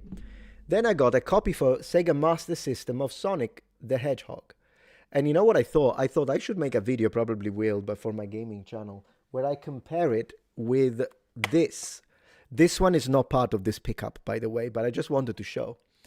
Mega Drive 16-bit version, Master System 8-bit version, and look how they differ quite a lot when it comes to the box art, don't they? I think this is the original, and this is a retro porting. Correct me if I'm wrong. Good old Sonic. last but not least, guys, and this, when I saw this guy and he's like $40 and I'll give you the whole collection, I said, I'll take it. Do you know what this is? Can you, guys, it's insane. Wrong way. So this, and I've got like 4 more boxes like this. This is basic language for a 1981 5150 IBM computer. 386 is the future in comparison to this. This is insane. This is the actual, oh my gosh, programming language. And all the manual. Like, look, this smells like 1981. It smells like, you know what, you know, if you know, you know. This is like, even the color is made to match your file cabinets. If you know what if you know, you know, once again. So we've got basic MS-DOS, including the floppy. And when I say floppy, I mean the floppy. The big ones, the 5.5, that go like this. The actual floppies. So we got this, and he gave me the other ones. So we've got the guide disk operating system. So we got the whole spiel. He's like, hey, I don't really... And then we've got the DOS version right here as well. And he's like, hey, I don't really need it. You want it for $40? I'm like, I'm taking everything. I'm taking everything, my friends. I wasn't even born in 1981, but I'm taking it. I am DOS. Yeah, I got DOS. I think I mean it. It's right here. This is DOS. Where does it say it? Where does it say it? Here. It says it here. DOS. We got the DOS. So I do have the machines to run these, so I will be doing that. And that was, I believe, everything. So that was the pickup. What's your favorite? For me, I gotta say, I don't know, man, because I mean, Deuteros is a really good one, but this Mario may be probably my favorite find for this situation. Sell to Metatron. He will take your entire stock. You're absolutely right. Yeah.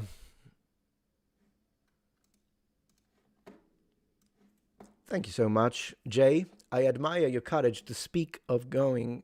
Thank you. My pleasure. I don't know what exactly you were referring to, but I appreciate that. And I also agree with Week, who says another world over flashback. I agree. I have both. Thank you again for the support. Very much appreciate that.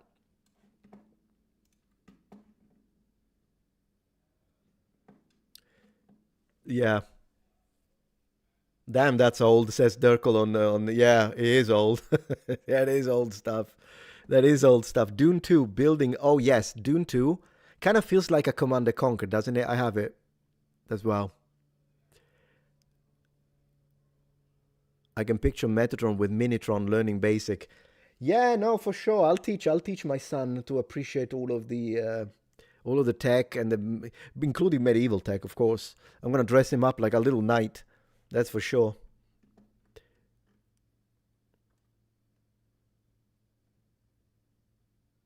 Love that 80s smell, kind of like super clean plastic that's been vacuum packed. Yeah, exactly.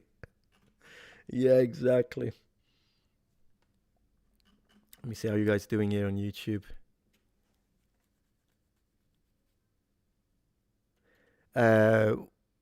Weequisti says, my dad bought me first Polish magazine about computer games back in 1990. It was called Top Secret. Top Secret, you know, it rings the bell. I wonder if we had it in Italy too. Because it does ring the bell.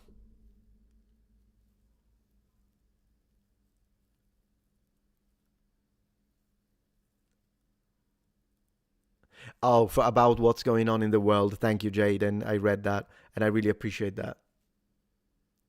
Only 78 minutes so far. Yeah. We've just barely scratched the surface. And we still have to play, my friends. We still have to play. I do want to continue watching at one point that Lex Fridman episode that we started. We might actually do it now a little bit. Let me see. So, Lex Fridman, because I really appreciate the kind of work that Lex does when it comes to the interviews. I know that some people love him, some people hate him. I like Lex. Plus, Did you know Lex Friedman has been very generous with me, by the way? Like, I made a few React videos, and so many times he was there in the chat, leaving massive super chats. It was, rather than super chats, they're called super thanks. He was very, very, very nice. Appreciate that.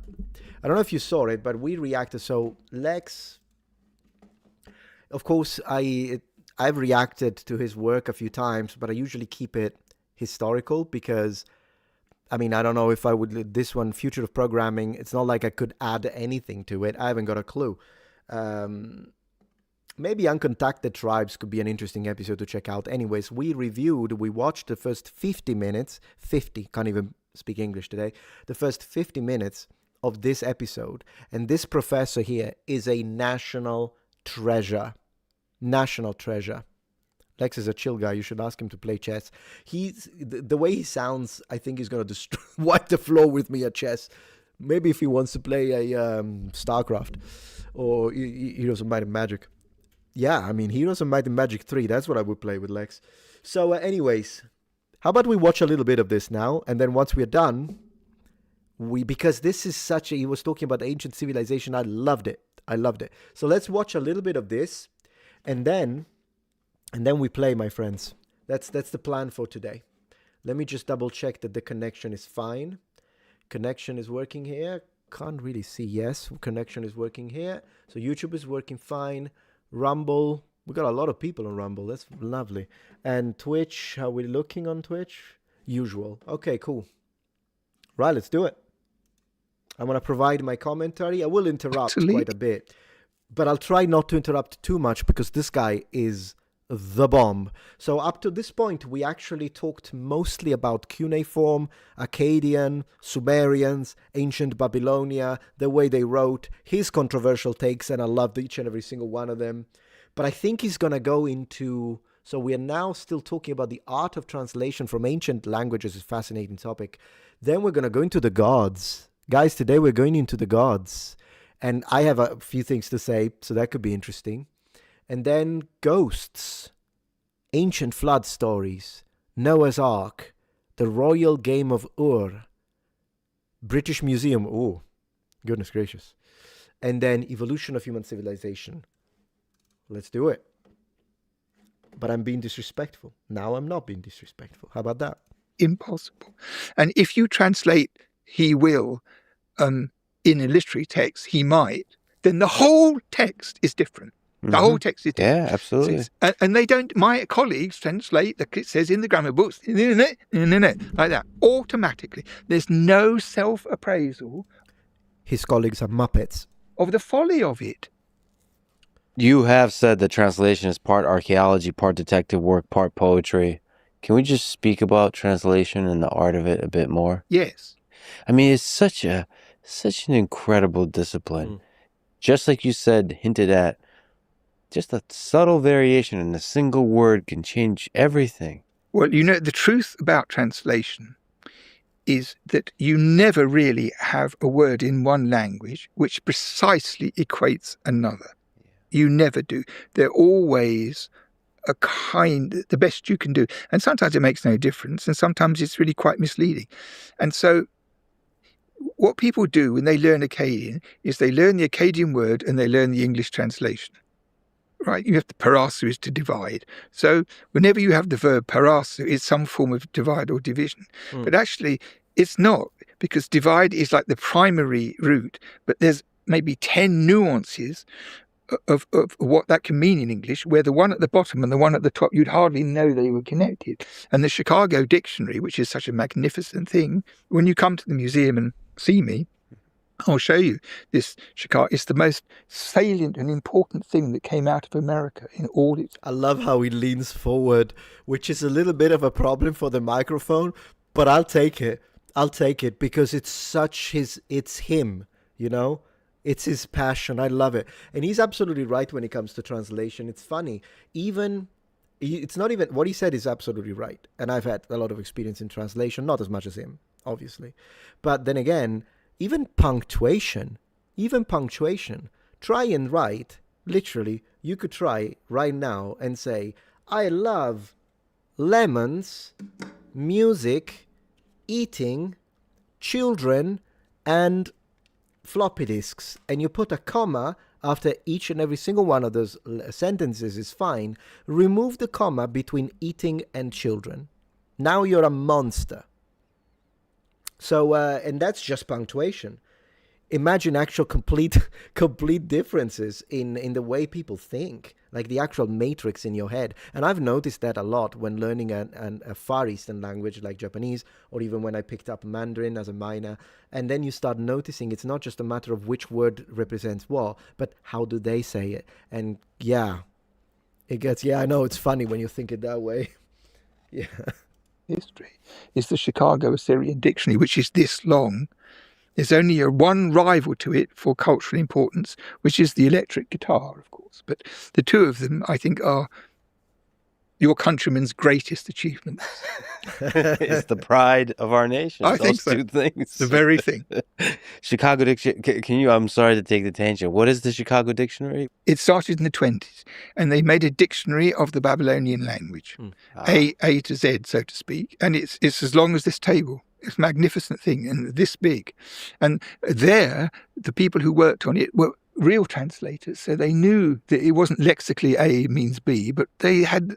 So if you have something in a proverb, the meaning is going to be a little bit different from in a letter, and so people really understand Akkadian. They really do. But this thing about the modal verbs is an interesting conundrum to me, because there's no way it's reflected in the writing. So I can only assume that there was some kind of drawing out of the vowel in a verb, meaning could, like you were saying, might do it, something like that. Anyway, so nowadays it's not a decipherment that's the job, it's just reading. And if you have lots of tablets to work on, like on a dig, it's very exciting if they come out of the ground and no one's looked for them before. It's your job.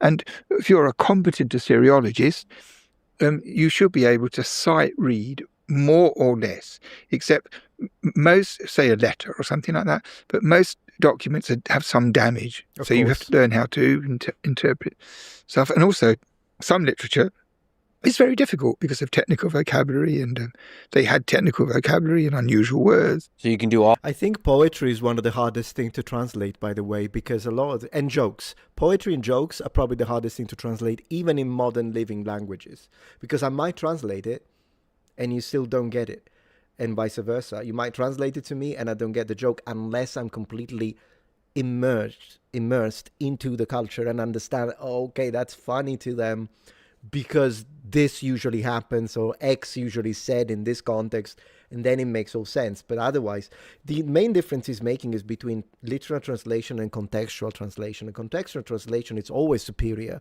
to literal translation, but literal translation also has its place, because it is important to know, okay, this is what it means in context, but what are they actually saying?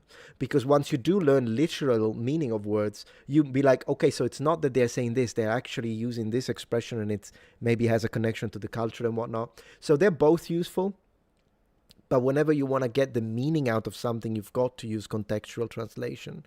And it is a fascinating job. That's why if you take a book and you give it to 10 different translators, you'll end up with 10 completely different books. Even though they're all translating from the same language to the same target language, the end result will be difficult, because it's not always a case of, you have to make decisions as a translator. I've done it. I used to be a translator. You have to make decisions, and maybe the decision you're choosing is one of the 5 available, and a different translator for different reasons might have chosen a different word, and so you end up with very different works. Yeah. I want to say a little bit about, since he spoke about Akkadian, I want to let him speak, but I do have something to say precisely about what he said, because we found it with my team when it comes to Gilgamesh and Enkidu. But I'll tell you in a little bit. Let's keep watching. All of that, you can kind of figure out the technical complexities. You can figure out the noise, meaning missing pieces. Yeah, sometimes you can calculate to what it ought to be, make a reasonable suggestion. And this dictionary, which I was talking to you about, is such a fantastic tool, because a lot of people worked on it for It was the National Endowment for the Humanities, and it was for decades and decades of work. And most of the world's best Assyriologists collaborated on it. So the quality of translation and understanding is really extraordinary. What are some things you've read from that time?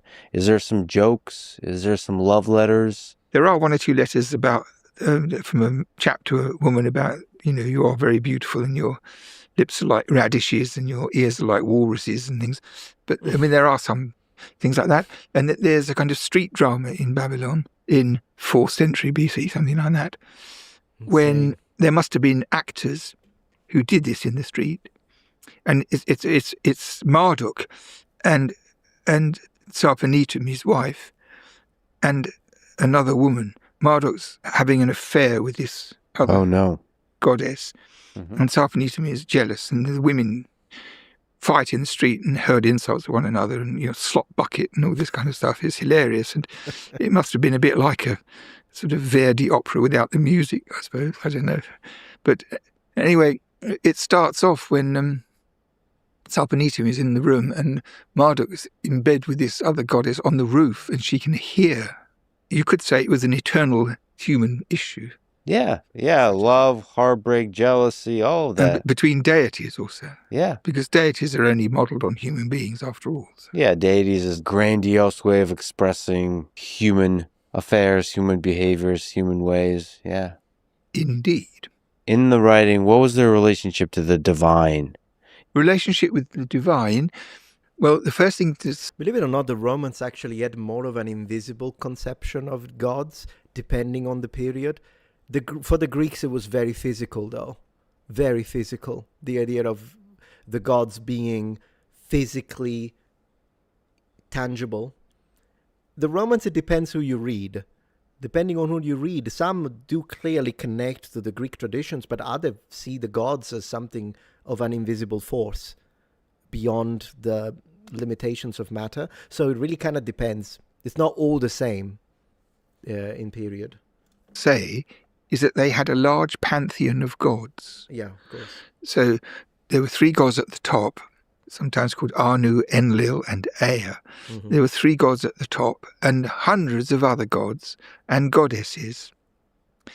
And you have the situation that I think lots of small villages and towns had their old ancient gods, and eventually they all worked into a kind of theological system like a phone book, and the lesser minor gods were amalgamated, and then they were given jobs in the households of the big gods. So there was a sort of structure. By the way, everyone was polytheistic at one point. It's not just a matter of, for instance, in the West, we think, well, we are monotheistic, generally speaking. Of course, I'm not talking about atheism and all that. I'm saying for those who are religious, we're monotheistic, Christianity being the major religion until it's not, like in the UK, but you know what I mean. And then in general, you think of these religions, but then we think, well, but in the past, we were polytheistic because of Roman and Greek deities. Likewise, in the Nordic countries now, they're Christian countries, but before that, they were pagans, and because pagan just means a religion that isn't one of the big 3. So neither Christian, nor Islamic, nor Jewish. Usually that's everything else is pagan, right? And you think, yeah, Old Norse, they were pagan, they had their own deities. But everyone did. I mean, even the Arabs before Islam, because it's a 7th, 8th century thing, contrary to what some Muslims say, when they're like, Jesus was a Muslim or Muslim, and that nonsense. It's impossible because it's 7 centuries after the birth of Christianity, but they do it. When they say that, they mean it. Like, I don't even want to speak for Muslims because I don't know. But I do know that some say that, and I'm like, sorry, mate, but I'm not going to, like, with his history just cancels you that. There's nothing. You can tell me that's what you believe because maybe you think, well, God is Allah, and so he predates, and so everyone is a Muslim. I get it, but I mean, it would be like me. It's kind of strange to speak to people who are secular that way. And I don't do it. As a Christian, I'm not going to you as a secular. We can talk about the historicity of Jesus that I strongly believe in, but I'm not going to expect a secular or an atheist to take the resurrection for granted. Obviously, I believe in it, But if you're atheist, you don't. I can respect that, but we can still discuss on the things that we can have as overlaps. What about the history? What about the history of Christianity? For instance, Christian persecution under Roman Empire. It's a perfect topic. We can discuss between Christians and non-Christians. That's fine. But I've noticed some Muslims have this thing that they're like, everyone was a Muslim. Yeah, okay, whatever. Anyways, I was saying Arabs before Muhammad were polytheistic. And guess who else was, in my opinion, polytheistic before becoming monotheistic? The Jews. I think ancient Israelites were polytheistic. And I believe you can still see that in the root, the plural root of the word for God in the Bible, which is still plural to this day if you read it in Hebrew, and it's Elohim, and it is a plural masculine. So I think that that's a remnant or a heritage of a polytheistic beginning, perhaps pre-Bronze Age and whatnot. Everyone was polytheistic at one point. So you have this in the background, a big sweeping theology like you have in the world today in some parts of the world. And this was the main system, and the main gods were concerned with the ruler and the fate of the country. And another god was concerned with illness and the dead and what happens to the dead, and they had other specialities, and they all had their own temples. And when a baby came into the world, probably this was universally true, the baby was put under the tutelage of one or other of the gods. Sometimes, the royal family, they were the big shots, but sometimes not, or the ones that were in the family or something like that. So people grew up with the idea that among all of them, there were special ones for the family, and they had a special one who was supposed to look after them. I do want to answer. I love this guy. I freaking love this guy. I do want to answer to one thing. You say Elohim is singular in Genesis because of the context of the text. Incorrect. Elohim is plural. Elohim is a plural. You can interpret it as a singular if you want, and that's perfectly fine. The verb, for instance, that is usually, not always, attached to Elohim is in singular form. So that's right. But the term is a plural. Now, you can add, for instance, one of the most common explanation in Christendom, because don't for a second think that it's not, I'm not giving you any revelation here. They all know it. They all know it. At the Vatican, the Pope, they all know this because they read Hebrew. And one of the explanation is it's a what we call plurale majestatis. So it's a plural of honor, or it's a plural of abstraction, or it's a plural of the infinity of the concept of God. And all of that is fine, but you cannot deny that it's a grammar plural. It is plural.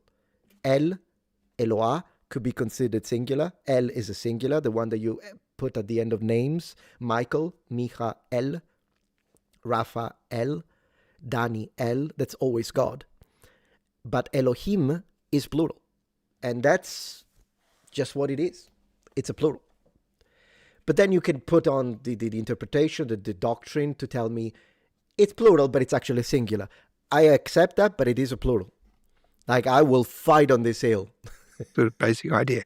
But the trouble is, since gods are, as you say, human beings on a larger scale, they can be forgetful or uninterested or on holiday. And there are lots of ways that you have to prompt your make little sacrifices and little bribes so that they do their job and keep an eye on you. So they had that kind of slightly practical view of gods, that they were a bit unpredictable, great when they were there but not always there sort of idea.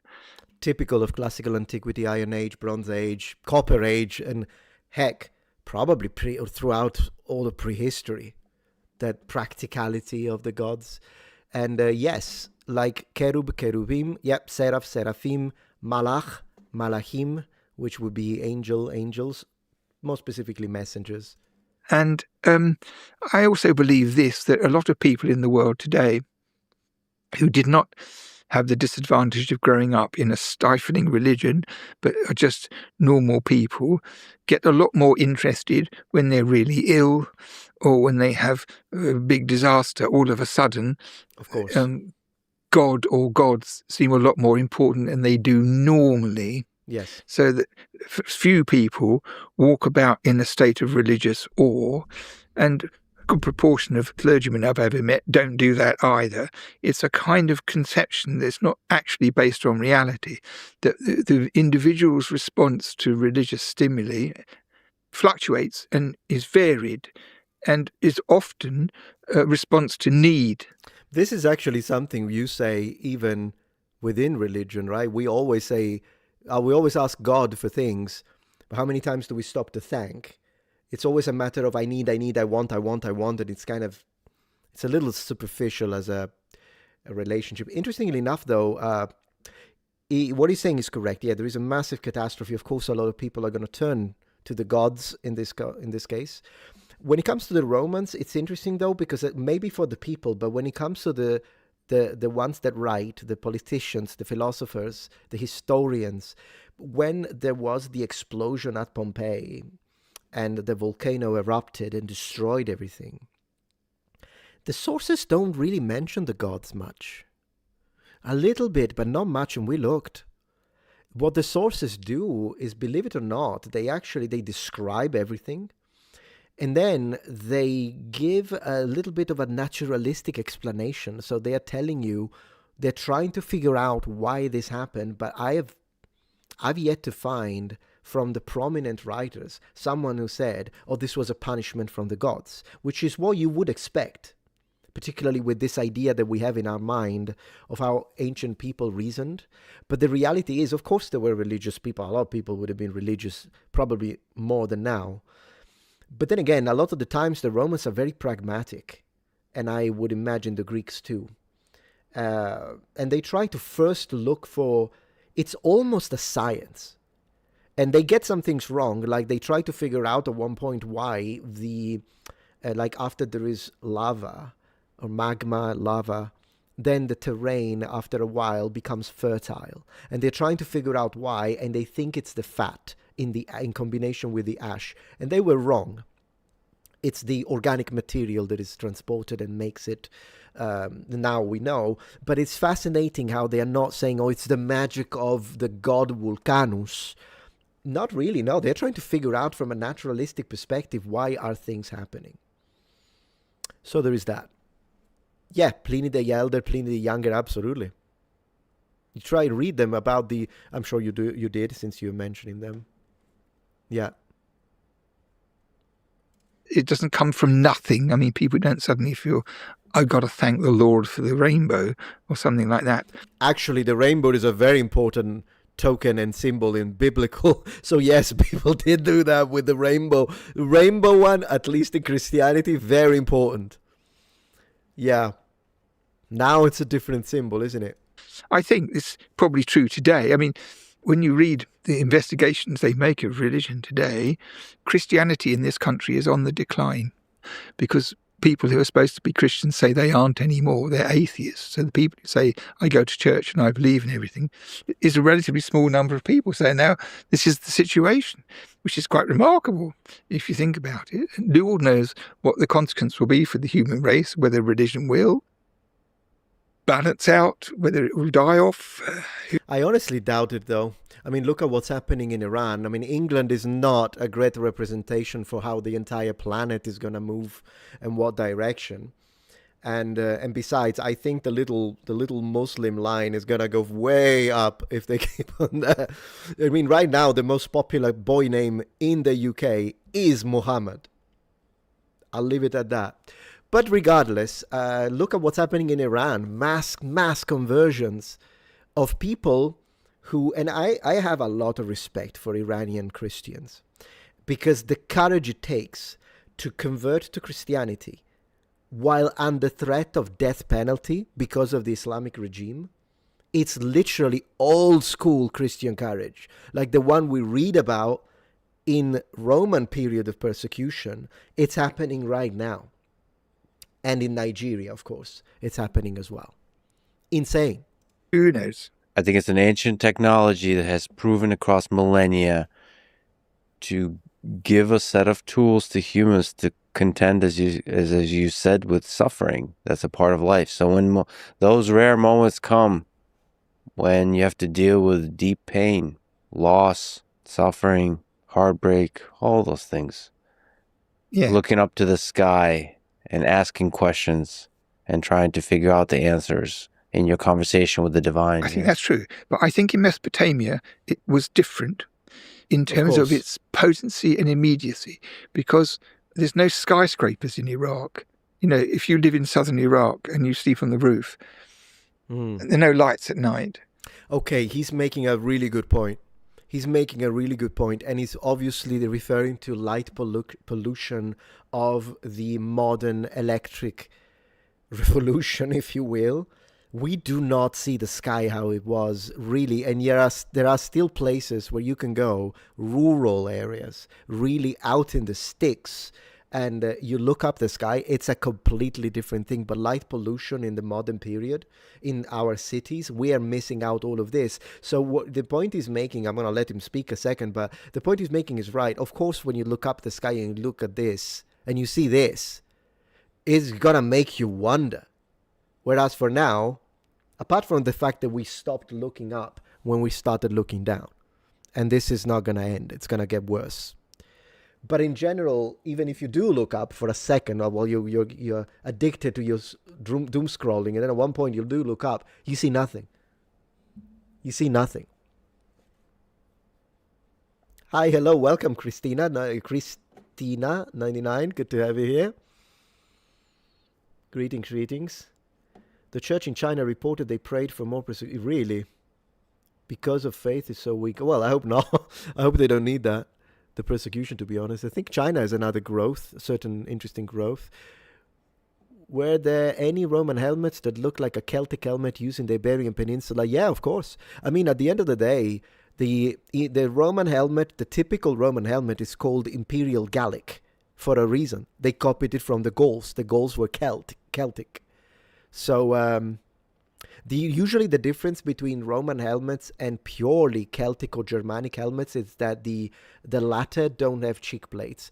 For some reasons, maybe it was a stylistic thing, maybe it was a cultural thing, but the Romans wanted this kind of coverage, but usually Celts and Germanic didn't, to a point that we have sources that tell us that when non-Romans, whether it be Germanic tribes or Celts, when they fight and they loot Roman soldiers and they take the helmets, they remove the cheek plates. It is possible that they removed them also because it looked too Roman to them. So it might be just cultural, but that's an interesting thing to think about. You know, you're under the stars, you can see everything because of no smog and everything like that. And the idea that the gods are there watching, it's not like a big artifice like it is here. It just doesn't ring true here. You can't come to Rings true to me, but I respect the point of view. to it and really believe in it, whereas these people didn't have to really believe in it because it was it. It's the obvious practical part of life. They're right there. Yeah. But it's like they didn't believe in ghosts. They took them for granted. And they didn't believe in the gods. They took them for granted. This is a different mechanism because nobody here in the world today takes those things for granted, just the opposite. But I think that's how it worked. This is a fascinating point of view, actually. I really appreciate he said that. So they look at the sky, they see the stars. Those are the gods for them. So they are visual. Fascinating. This is really fascinating. So you didn't have people wrestling with the idea of whether the gods really exist or that whether they really care about me. They gave them a nudge when it was necessary. And they might offer this, they might offer that, but it was the system. It was the prevailing system. And I think it's an important difference. And also that thing about ghosts is Exactly. Father Sky and Mother Earth, yeah. It's clear from the inscriptions, all of them that I managed to find, that nobody ever asked themselves, do these things exist or not? Did I really see them or not? Or did I not? They didn't. They just took it all for granted. What are ghosts? Is it usually ancestors?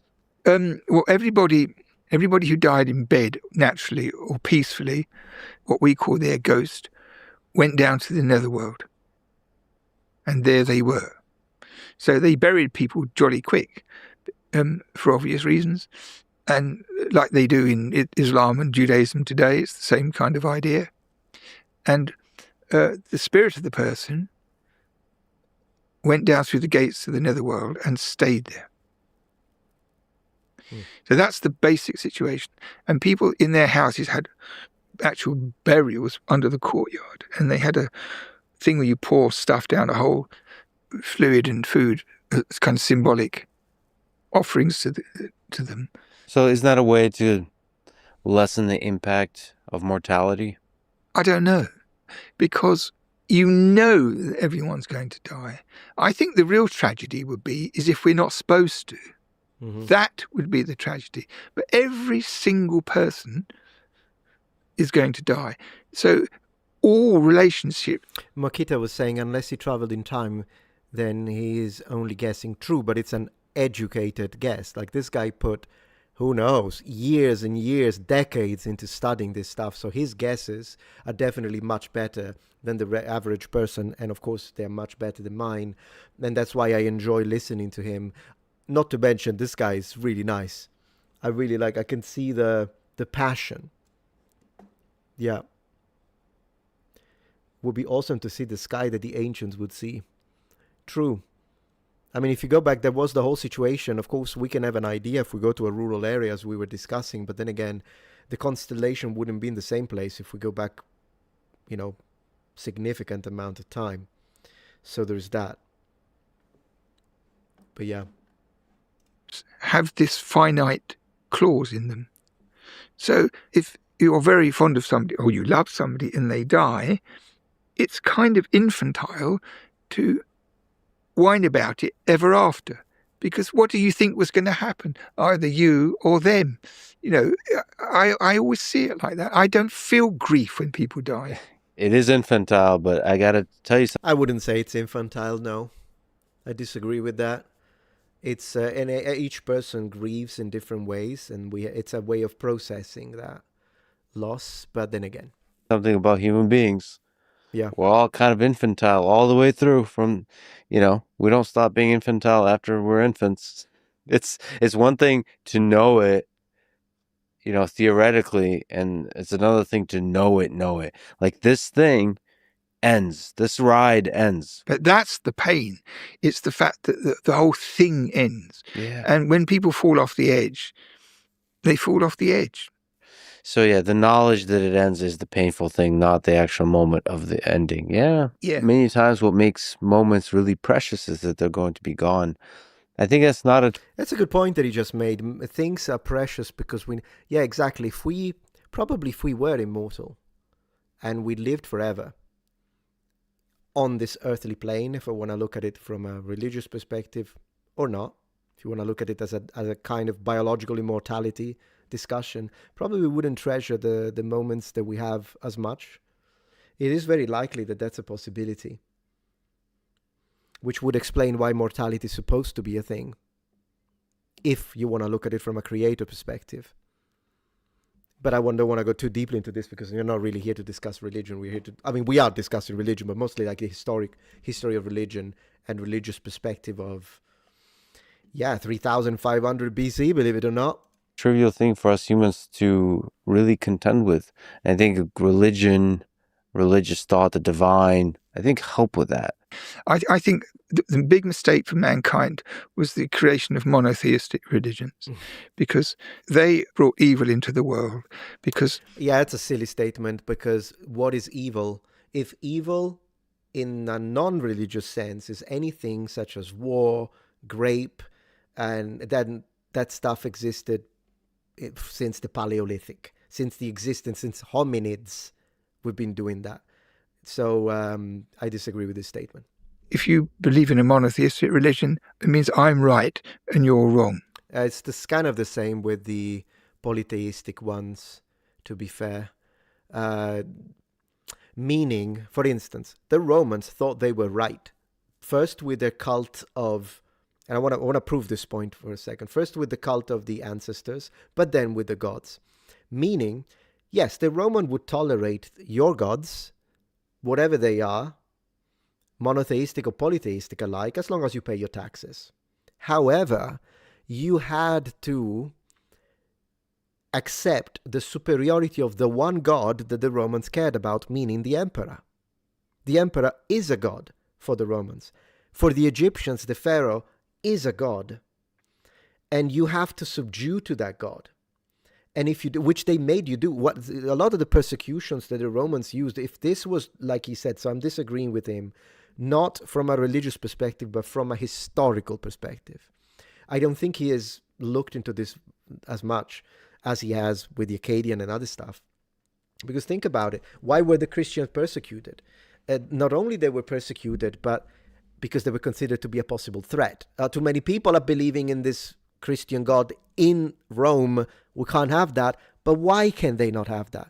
Because if you submit to another God, you're not submitting to Octavianus Augustus, and then Tiberius, and all the rest, Claudius.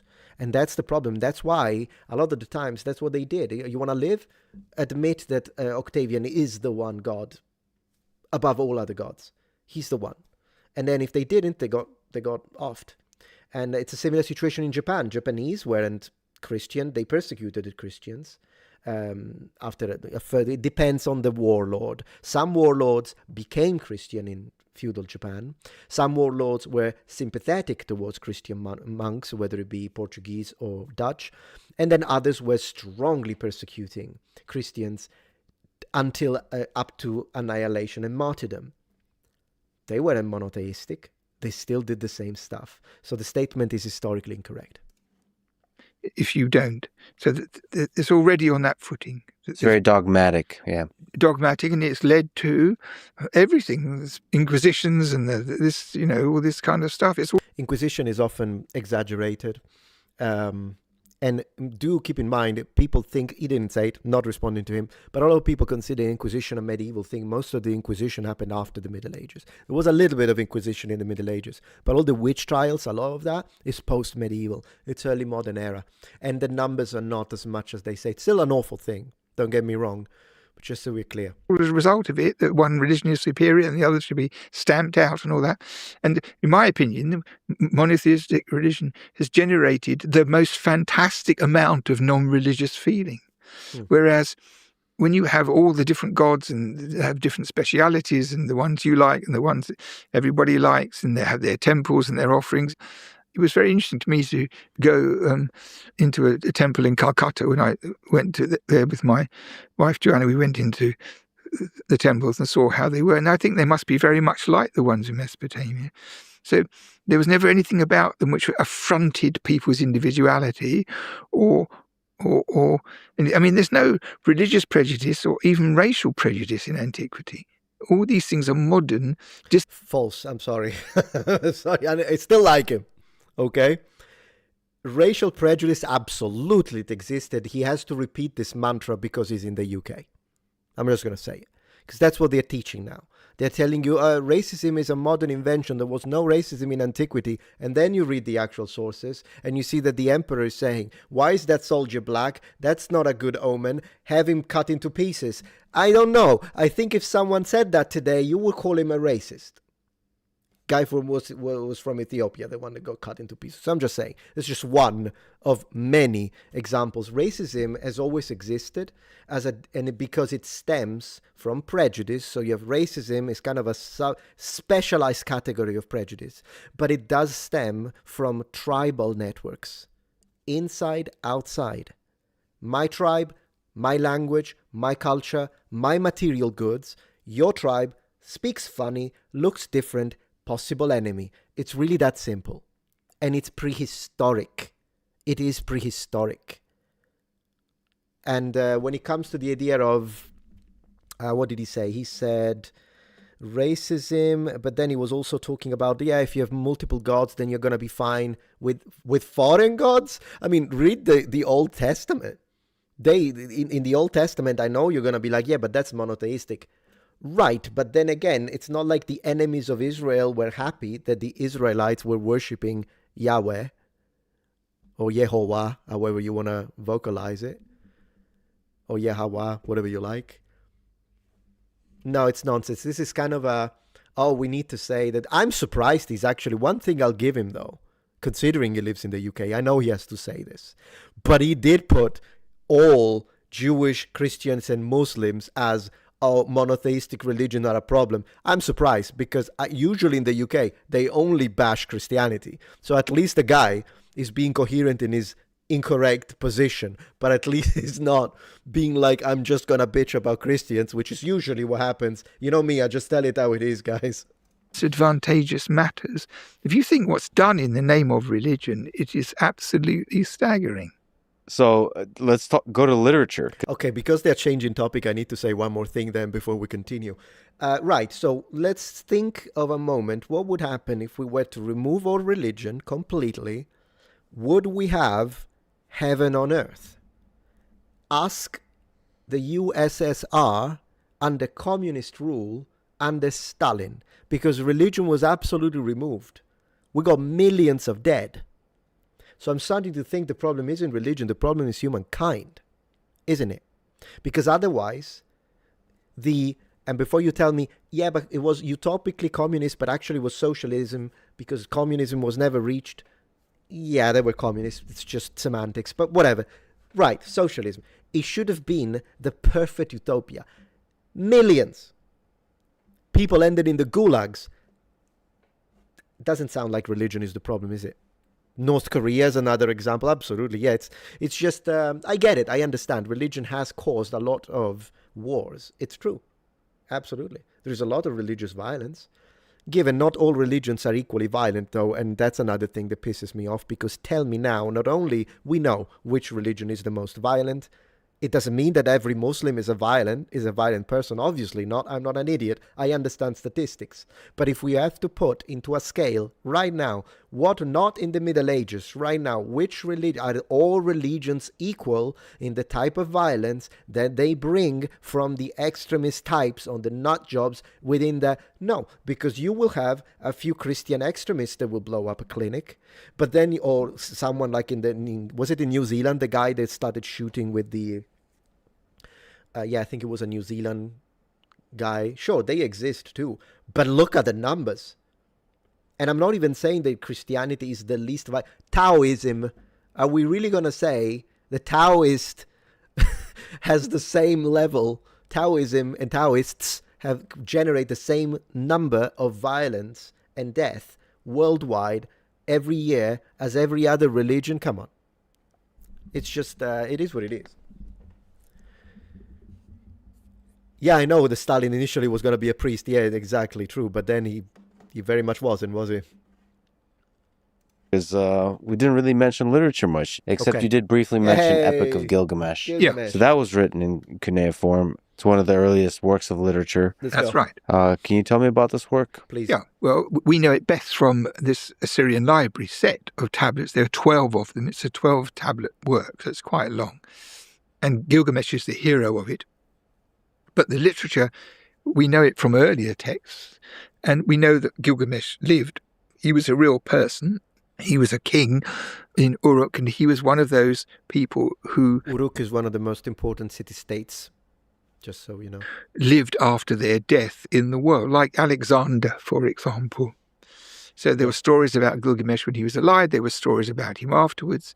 And firstly, they were oral literature, not written down at all. And then around the 1800s, people started to write them down in Sumerian or Babylonian. So there was a corpus, and eventually they were woven into this long 12 Homeric type thing about the adventures of Gilgamesh.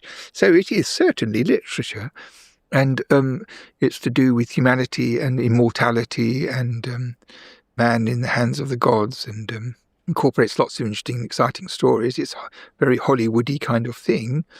And you can see within it, even in the sophisticated Nineveh version, its roots are in oral literature, because when somebody speaks, it says Gilgamesh opened his mouth to speak and addressed his friend Enkidu, and then there's a speech, and then Enkidu opened his mouth and addressed his friend Gilgamesh.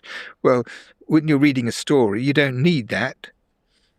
And that must be because of when there was a enacting of an oral thing, a narrator would say, and it suddenly got frozen into the text. So it's a very strange thing, because if you're reading it, it's obvious that one person speaks and the other person speaks, and they always have this complicated thing stuck in the text. So it must be an echo of presumably you have your protagonists enacting their timeless matter and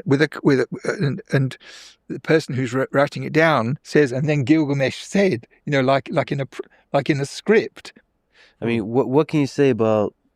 Interesting. Okay, so by the way, I got a very interesting chat thing here, so I'm gonna read it in a second. But I wanna just a couple of things. It could also be a literary device, so I'm not questioning his understanding of the text, but I am saying when he says, well, obviously this is who is speaking, so the only reason why they would be so pedantic about it and telling us, oh, that this is, he opened his mouth, it's only because it might have been some kind of play. Maybe that's what he's saying, like theatrical, maybe, or maybe it's just a linguistic device that is simply different to the way we do things now, considering it's been 5,000 years. But regardless of that, I'm not even gonna. One thing I do want to say about Gilgamesh, I'm just gonna say it, guys. Okay, not that it matters, but people often bring it up. Let's just put it out there. I truly believe, having read the text, that Gilgamesh was bisexual. I'm just going to put it out there because, as you know me, I've debunked LGBTQ activism like a maniac because they piss me off when they change stuff. It's like, no, this character wasn't gay, shut up. But when it comes to Gilgamesh, when you read it in text, let me tell you why. Because, and it connects with what he said earlier on when he was explaining that sometimes there are some cultural references that you might not get if you translate literally. If you see the dream that Gilgamesh has when he's having this dream and he sees this axe, and the axe comes from the sky, and then he has sex with the axe, it sounds weird. But then there is the connection to the fact that that axe is a representation of Enkidu. Thing is, though, axe is a sound in this language that doesn't just mean pronounced the same way, almost the same way. It means two things. It can mean axe as the tool, or axe can be the word for a male prostitute. So there is when you read that, you're like, yeah, I think this guy was into anything. He was the king anyways. He could have anything he wanted, and this is pre-Christian anyways. So it shouldn't really surprise us that this guy was like, if it breathes, I'll F it. But yeah, it's just pretty Gilgamesh. Yeah, I mean, it's pretty, to me, did they ask for consent? Goodness gracious. Yeah, so to me it's pretty evident. Of course I can't be 100% sure, not does it really matter that much, but because I've seen people that, like me, they bash whenever LGBT people will tell you, oh, this person was transgender, and I'm like, what, in Viking age Denmark, are you out of your mind? So yeah, that's nonsense. But when it comes to Gilgamesh, they do have a point. That's pretty gay. Okay, they do have a point. I'm just gonna leave it at that, because I'm all for the facts, you know me. So if the fact is the fact, it's like Michelangelo. It's clear that Michelangelo, you read the poetry, the poems that Michelangelo wrote in medieval Italian to one of his, well, the David, one of the guys, the young guys that was modeling for him, and you read the poem, yeah, guy's gay. In that case, it's actually gay. I don't even think it was bi. I think Michelangelo was actually gay. But there are a lot of situations where they are like, oh, Emperor Elagabalus had preferred pronouns. No, he didn't. Shut it. And that's how it is. Sorry. Yeah, I wanted to read one chat. So you were saying, heard something that hit me in the face. Yahweh is the unpronounceable name of God. Yeah, for the Jews. Because it is not to be pronounced. Inhale, then exhale. The first and last sound you will make is the name of God. Yeah, maybe, but then again, it's a little bit speculative because this is called the Tetragrammaton, and no one knows how it's vocalized. We have ideas, but then again, the entirety of the Bible is written in a language that has no vowels. They do now because they added the little points, the 3 dots and that kind of stuff to mean one R or the other R or an E and all that kind of stuff because of the Masoretic tradition. That is, if the Masoretic text is the most correct. That's what we have, maybe. But then again, in general, we don't even know in what language this was pronounced. It's too ancient. No idea. So I do believe there are vowels in here. But is it Yehovah? Or is it Yahweh? Or is it any other combination? I've heard some people making really good cases for a third possible reading. But no one knows. Because this is one of those things that they don't write the freaking vowels in Semitic languages, unfortunately, and neither do they in Egyptian. In fact, a lot of the times when in the movies you see the character and he's reading the Egyptian, and he goes like, yeah, it's made up. It is made up. We have vowels of conventions for a reason. Some of the vowel system can be reconstructed through Coptic, but a lot of it, we just put an E of convention because we haven't got a clue. We haven't got a clue, unfortunately. It's easier to know what Latin sounded like, also thanks to Northern Sardinian as one of the most conservative languages that preserved the original consonant and vowel system. Well, vowel up to a certain point, we don't have phonemic vowel length anymore. But when it comes to Egyptian, Akkadian, who the heck knows? Yeah, it's difficult. Yeah. Telling of stories in written form during that time. Do you think that too stretched back in time? I do. I think the fireside narrative matter. You know, when we were kids, it would be twerps with a guitar sitting around a fire on holiday. But that mechanism, when people gather after dark, when there is a fire and talk, is the sort of environment where narrative accounts flourish naturally among human beings. Stories, telling a story. And it doesn't have to be pragmatic. It can be literary in a way. Yeah, either a human person like Gilgamesh or stories about the gods, and someone sees the Milky Way and they think it's a god riding a chariot up it, and then they have a story about, and all those sorts of things, or whatever it would be. But I think probably you have to allow for a strong creative principle surfacing in Homo sapiens at a quite early age, because the paintings on cave walls, you try drawing a running antelope in colour on a wall. I mean, the quality of the workmanship, of the artistic ability, is unsurpassable. Yeah, it's Denisovans have some interesting jewelry. Have you ever seen it? And I imagine Neanderthal must have had some form of art as well. Hey Marby, so good to see you. Thank you very much for joining. Hello, hello. Hey Metatron, do you believe that Heracles was inspired by a historical character like how Achilles was most likely Mycenaean? It's possible, yeah. A lot of the heroes might have actually been heroes, for sure. I mean, not for sure, but I'm saying I can see it. Like a lot of events are probably because of real events that happened. Yeah. Cool. Not just good. So how is that an explicable thing at this very early date? It means that among all the population, you have imbeciles and Einsteins, and somewhere along the line, you have Rembrandts. And I imagine that half the cave paintings in Europe were done by one person. I mean, you get the impression every family had a genius painter. It's impossible. Probably there was a person who went from place to place doing these paintings because they were so... could draw straight away accurately like that. So one thing I'm noticing about his approach to interpretation, I would love to have a conversation with him, by the way, because I love the way his mind works, but I do want to say he does have a lot of, if this makes sense to me logically, it probably is how it went.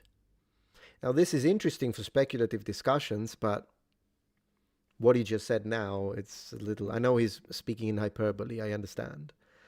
But who knows? Maybe it was a technique that was shared. I mean, up to a certain extent, who knows how much in the Paleolithic or in the Mesolithic, maybe Neolithic after the farming revolution. Who knows? People had more time because they had more food. Maybe more people, but it could have been a cultural thing to sit down, and that's speculative on my part, by the way. But that's what I'm saying. When you speculate, you could speculate in a million different ways, and you can come up with it. He's saying, no, all these people didn't have an Einstein per how many households. So, like, you have one guy for 15 tribes, and he is the only one who actually always paints the same stuff. Maybe. Or maybe it could be that as a cultural thing, just like the entirety of the population of Japan knows how to write kanji, which is an art form, maybe it's something like you all have to know how to draw a freaking deer. Maybe it's a cultural thing that you kind of take as a little bit of a class in the Neolithic. Problem is, both of our statements now are based on pure speculation base that is coming from, we're trying to logically come up with something that makes sense in our head. But unless you cite it with material goods, material evidence, literary evidence, someone at least mentioning that, then it's all up in the air. Okay, it has no scientific validity apart from it's good food for thought. Yeah. Let me see.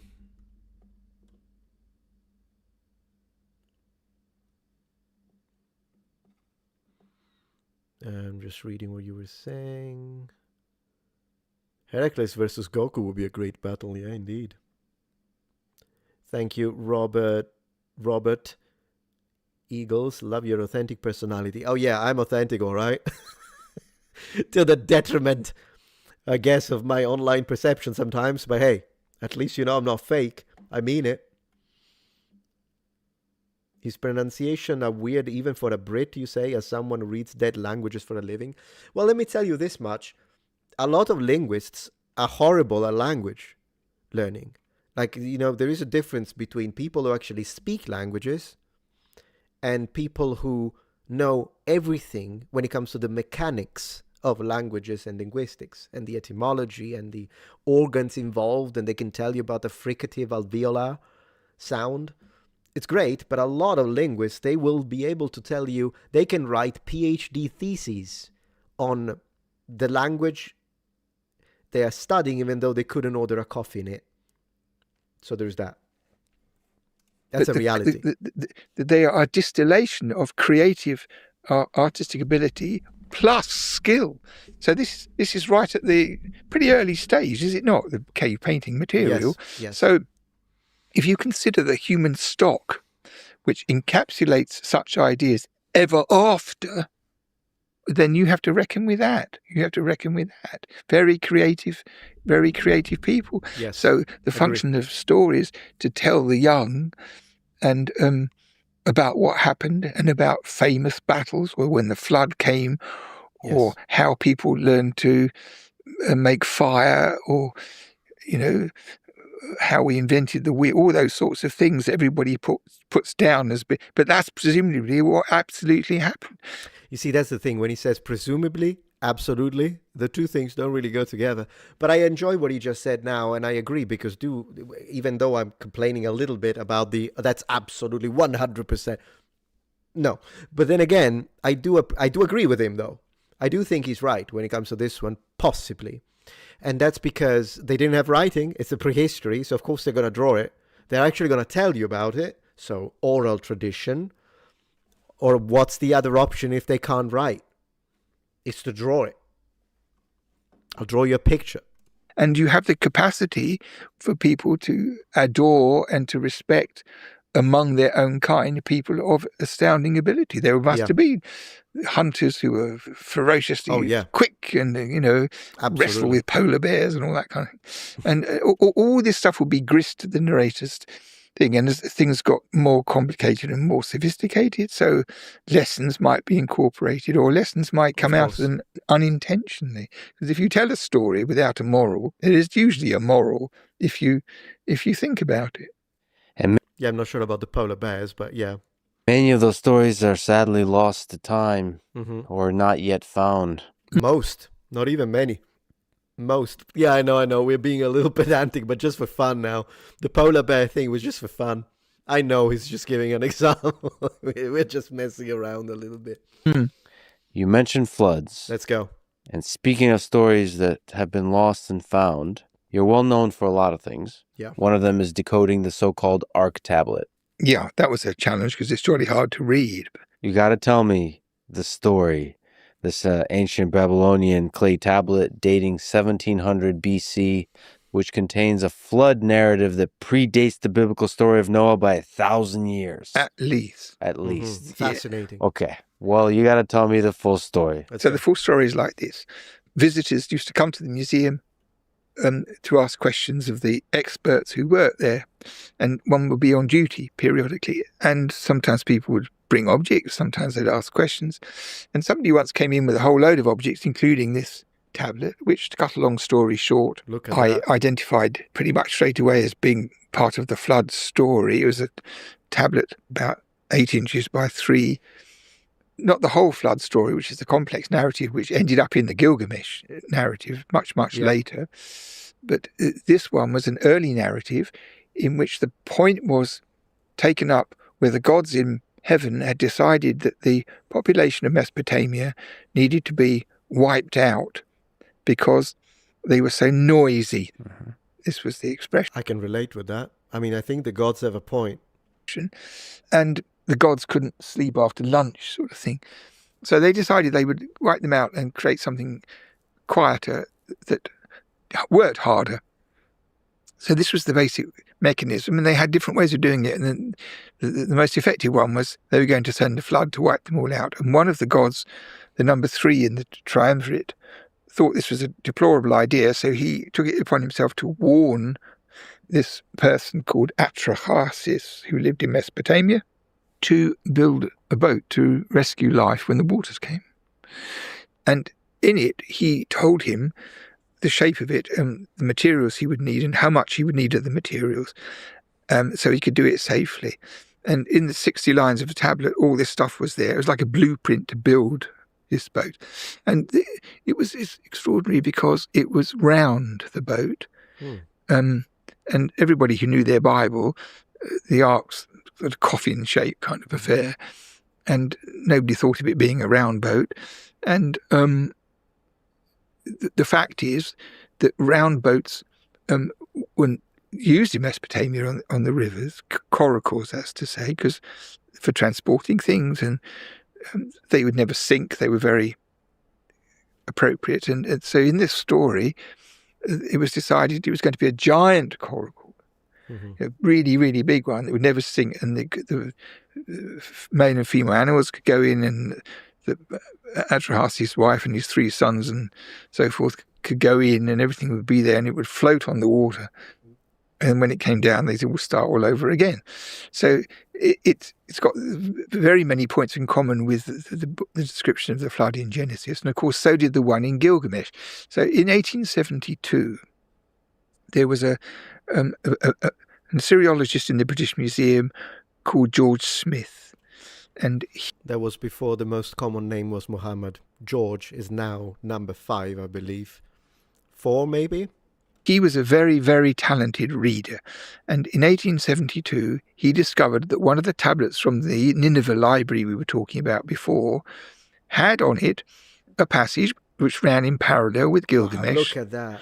About the waters coming and the boat and everybody floating, and even to the point that when the rain stopped and the ark came to rest on a mountain, that the hero of this thing in Gilgamesh, who was called Utnapishtim, released a bird 3 times to see whether the trees had come up. And the first one came back, and the second one and the third one didn't, so he knew that.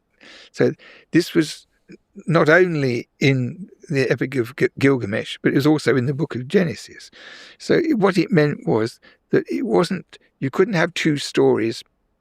It wasn't 2 stories about the same thing. It was literary dependence. It was literary dependence. How does he know that? It could well be 2 stories of the same thing. I wonder how he's going to justify that. So far, fascinating stuff. And by the way, if you read the Epic of Gilgamesh, not only you find the flood, but you also find something that, in my opinion, I don't know if you would agree with that, but in my opinion, is basically a correlation to Sodom and Gomorrah. It's just that it's more. And it's a fantastic, in my video dedicated to Sodom and Gomorrah, I actually read the whole section. And guys, it's insane. Like there's this god, and then he has 10 weapons. One of these weapons behaves exactly like the description of what happened to Sodom and Gomorrah. But then we have all the other 9 weapons explained.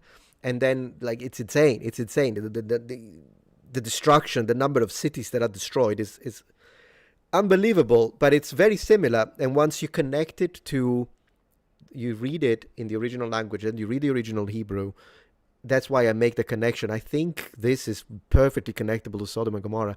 And it's, yeah, you remember that? Exactly. Yeah, the noisy part is probably mistranslated. It does sound funny, though. I wonder, what do you think would be the correct translation? If it's not because they were noisy, what do you think it is? It is funny, though, if it's because they were noisy. Because, again, I can relate. One was locked into the other.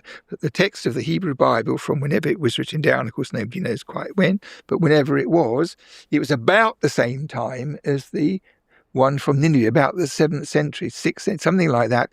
The time interval between the Gilgamesh version from Nineveh and the Hebrew Bible is not like a big expanse of time. So there was an argument that one goes this way and one goes that way. But then when this tablet came in 1,000 years older, nobody believes the Bible was written in 1700 BC. Mm-hmm. So that's an interesting, it's a very strange line of argumentation, because it doesn't really matter when something is written if we are discussing. Like, imagine this for a second. Imagine that I write a little poem about what happened in 1940s Europe. I don't have to be in 1940s to write about what happened in 1940s. Now, given the distance is only 80 years, 85 years, 86, but that I can write something about ancient Rome as long as I have the data. Now there is 2,000 years of distance between me writing and the events that happened. What I'm building with that is that it doesn't matter, just because the Bible writing about the flood is not claiming that the flood happened on the specific moment where the text was written down. It could have, like, otherwise, how can they write about Adam and Eve? Adam and Eve clearly happened before, but then it's written down and told the story. So I don't see that as, oh, just because this one is a thing. As far as we know, the whole flood situation could predate all of the writing.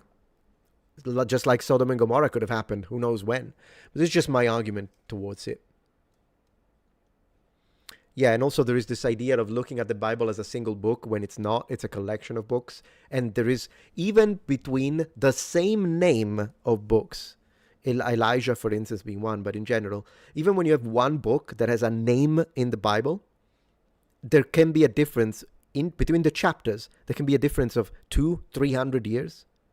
It's just that we are not told that. So when you read it, you're reading it, oh, it's one book. No, it's not one book. Absolutely not one book. And we are probably missing a lot of books that were in the original manuscripts. So there's that. Primacy of the Mesopotamian matter was established. And it's important because you never get floods in Jerusalem. You just don't. But in Mesopotamia, they had floods. The rivers, sometimes there wasn't enough water, sometimes there was too much, sometimes there was far too much water. So the mechanism that the waters could be used as a destructive force by the powers that be is a plausible Mesopotamian mechanism. And it's based in a sort of sense, in my opinion, in reality. I think there must have been some tsunami once. Most people were drowned. And that I agree. I do believe that, I don't think it necessarily belongs to one culture or the other, but I do think that whenever we read stuff about like Sodom and Gomorrah, or whenever we read stuff about the flood, I do think there is a catastrophe that happened, and it's stuck in the memory of our species, and we passed it down generations and generations. Yeah, floods in Egypt, absolutely. Those who survived were in boats, obviously, and then afterwards, nobody ever forgot it. And it went on and on. So you mean there actually could have been a catastrophic event of a large scale? Not the whole world, because people... But just enough to imagine. Yeah, sweeping down to the Persian Gulf, and, the flat plains, everything would be destroyed, all the houses would be destroyed, animals would be drowned. And this is an incredible discovery. Do you think it's possible that this is the original? There are flood myths in many cultures. I believe this. The Mesopotamians had a deep-seated horror of dependency on water when they couldn't control it. They were fearful of it. And they had a rainbow in Babylonia, like in the Bible, as a proof that the disastrous flood would never happen again. But I think there must have been one episode of this kind, maybe 5,000 years before the tablet, 10,000, it doesn't matter. Because with the passage of time, nothing happens in that part of the world. So, exactly. Precisely my point. It's an ancient occurrence that multiple civilizations, it was so significant. You know, it could even be the Younger Dryas at this point, if you really want to look into it that way. Who knows? But thank you very much for the support. The more I learn about ancient Near East mythology, the more I see the first 11 chapters of genetic as polemic theology. Good night, my friend. Good night to you. I don't know what you mean by this, but yeah. Gilgamesh, why is he always jumping on stilts? He uses stilts twice, avoiding a jam. I rarely see stilts used in contemporary storytelling. Why? I don't know. That's a question for him. But thank you for the support. One moment. Phone call. Be right back.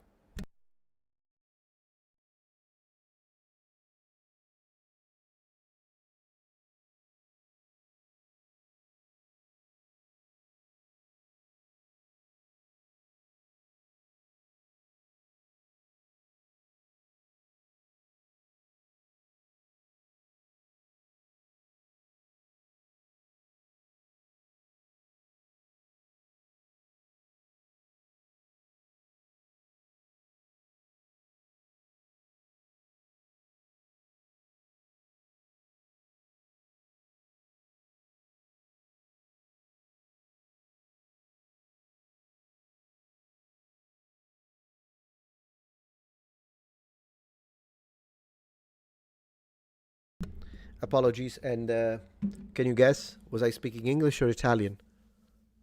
Or Japanese? Or Mandarin? Anyways, thank you so much for the support, by the way. Really appreciate that. No, it was English, but I did say sì in Italian. I did say sì a couple of times. I see all the guesses. That's fine. Anyways, let's keep going. This is a fascinating topic. I want to at least finish this. Let's finish this one. Something will be alive, grandfather to grandson, before you go to sleep. And remember, my boy, you only have to be careful because otherwise, and all that stuff, for sure, bogeyman stuff. It never quite died out in their conscious minds. Mm-hmm. So I agree.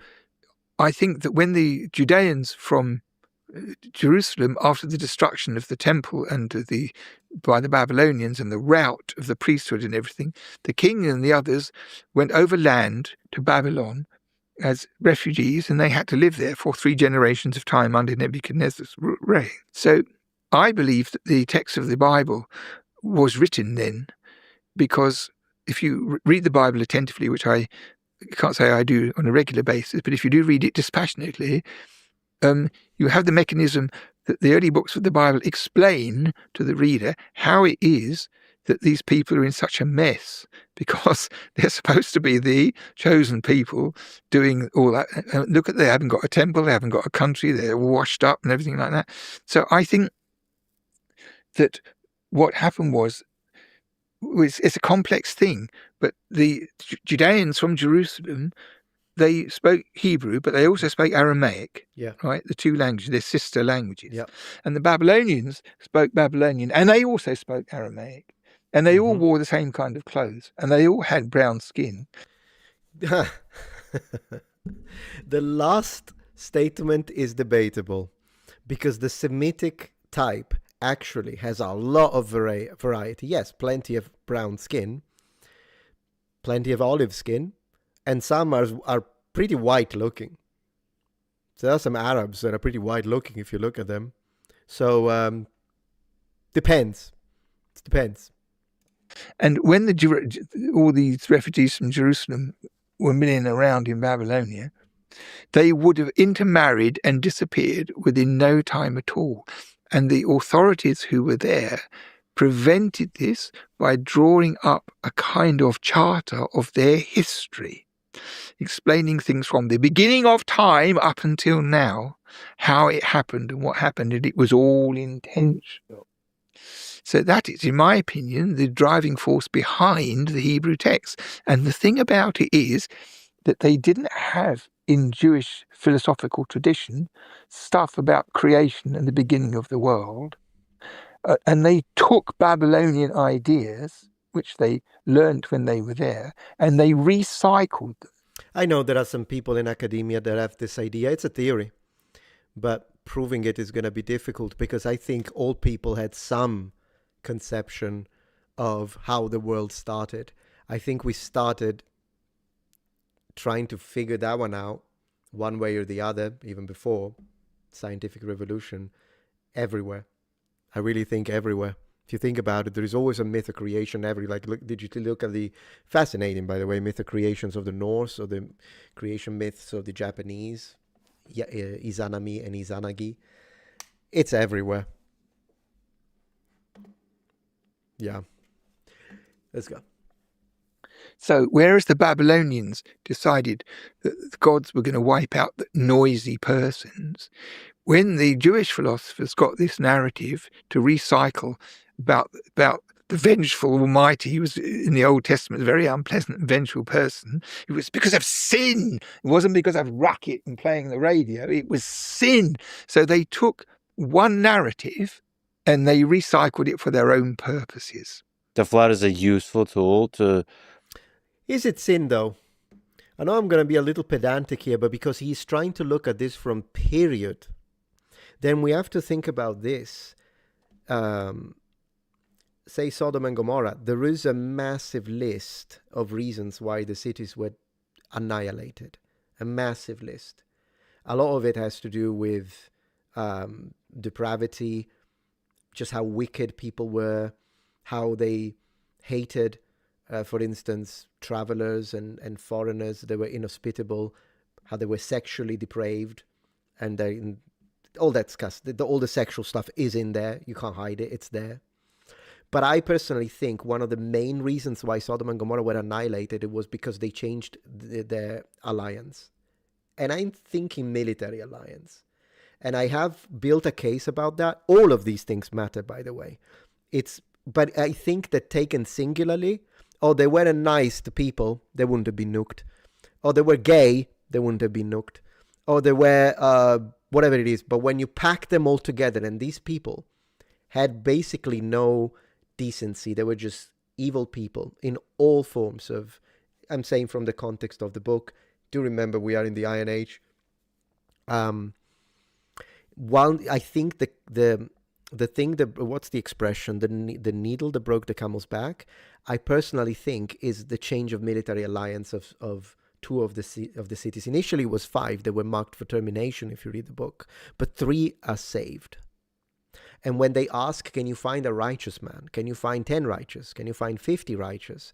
Righteous, if you really look at the original Hebrew term, it really means someone within the alliance, someone within the pact. The pact had to do with God, of course. But it is a change of, I think they changed religion. I think they changed. They were like, we don't want to have anything to do. They weren't following the rules anyways. So I think that's what happened. They had a change of military alliance. And with that, it meant we're not going to worship God anymore. And that's in the text. I think it's the change of alliance. But that's just me. I'm not saying that's how it is. But I'm just saying, by reading it, the way he said it's sin, it is. But that's kind of it's definitely not the point of view of the Bronze Age, which surprises me because he is a specialist of the Bronze Age. But that kind of ends this segment. So I have to say, I still enjoyed it. I disagreed a lot more this time. A needle, haystack, yeah, I think I got confused with the expressions. Whatever. I enjoyed it.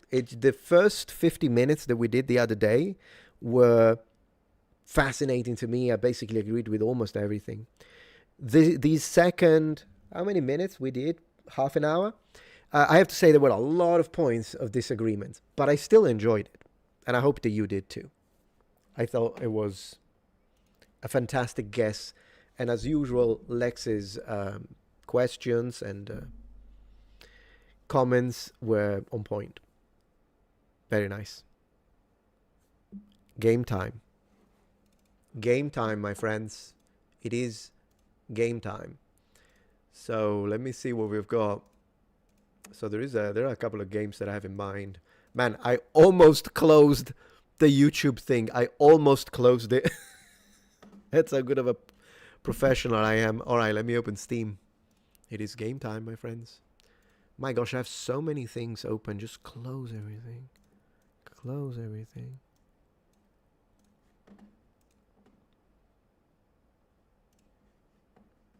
Here's my... Thank you so much, Lap, for the support. You mentioned your Amiga. Oh, yeah. Did you see last year they rebooted Commodore? Yeah, I did. The Commodore 64X and Linux X-based operation from PET to Amiga Modern Art. If they remake everything, I'll rebuy everything just to have it. I'm just going to say it. I'll buy everything, whatever they deliver, but I'm not going to buy the transparent, all flashy things. It got to be beige. Beige. It's got to be beige. I'm old school. Give me beige for computers. All right, so Steam. There is a game I wanted to... Okay, so there is a game I really wanted to try. The two. I'm going to start with one that I believe to be kind of shorter. Where is it? I think did I download it? Let me check one moment. Moment, please. So we've got The Secret of Weepstone. It's a demo, but it looks so interesting. I really want to try it with you. You know what? Let's try that one. I think you're going to like it. One moment. Let me see if it's opening. There we go. All right, guys. Welcome. Look at this. Lowering the music a little bit. So welcome to The Secret of Weepstone. We've got new game, option credits. We're gonna go with new game. So this is kind of a role-playing game. Let me know if the music is too loud. It's a role-playing game, meaning it's kind of mimicking like old school D&D with a DM actually describing things, but when you see the graphics, you're gonna explode because this is a comics. It's like you're reading a comic book, but you're playing it. I don't know how they did it, but it's really, OG Macintosh vibe 100%. You're gonna love this. So let's click new game. Let's listen to this. Nestled in the shadow of its imposing, now abandoned keep, sits the dwindling riverside village of Weepstone. But things were not always so. For in times gone by, a man from the east, known only as Raal, grew to power, waging a relentless campaign westward. After crossing the mountains into the kingdom of Talesworth, he established his seat of power and constructed a stronghold from which to oversee his lands. He called this stronghold Weepstone Keep. Many wondered what compelled this mysterious and seemingly unstoppable warrior to end his bloody campaign in this place. But the years were good to Weepstone and its people, their harvests unfailingly robust, and their industries the envy of neighbors both near and far. However, Raal would not live forever, and upon his death, his lands passed to his eldest son, Byron, and thus began the troubled times. Long past are the seasons of plenty for Weepstone and its people, whose fields now sit barren, the people forsaken by the good fortunes they once took for granted. To the astonishment of many, Byron abandoned Weepstone Keep for a modest manor on a hill near the town, and forbade anyone to return to its halls. That's modest. Now the town barely survives, mostly as an unwelcome stop along a trade route used by merchants too impatient to travel the hospitable roads of the south. Only the trapped or the desperate continue to call this bleak place their home. Our story begins here, on a night of ill omen, as the people of Weepstone have been called to the tavern for reasons unknown. Okay. Good people of Weepstone, I've summoned you here to discuss a matter of grave importance. He is rarely conscious. His nights are fraught with fevered dreams and terrible nightmares. The healers know not what ails him. I will lower the sound, but now we need to hear it, the voice. In his half-waking state, he mumbles incoherently of Weepstone Keep, the castle that our father built, our childhood home. I can only hope that it is there where answers may lie. Are there any among you willing to delve into that forsaken place to find the source of Byron's torment? I will not lie. There is undoubtedly great danger waiting for any who venture there, in the form of both man and beast. While the keep and its contents have been forbidden since our exile, I hereby decree that any brave enough to take on this task may enter, explore, and importantly, keep what they may find within its walls. Who among you will take up this duty? I need 6 volunteers. Please, I would rather not have my hand forced to choose. So that's where you choose your character. Check this out. So you literally select, and now this is the demo, so you can't select all of them. Like I think these you can't select. Yeah, enable in demo. She's a magic user. It's really cool. Ooh, sorry. Really cool. Anyways, let's go for like the lady. Elf. Volunteer. It is beyond me to make this choice. This path has already been chosen for me. She's absolutely right. Thief. This guy, fighter. Okay. What's the key? I think they come as a pair. Cleric. I'll go. I'm not as young as I once was. And but the maybe dwarf. my years at the keep will be of some... I said I would stick to plough. Alright guys, check And this so out. the unlikely party set out for the keep, arriving at the gates just as the evening light began to fail.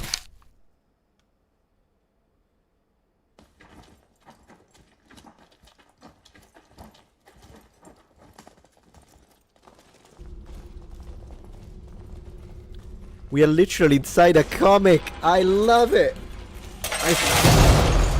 Okay, I need to lower a little bit the volume. Not too much though, because I like the sound of the ambient sound. This is magic. Like, I don't know how he did this, but it's such a cool concept.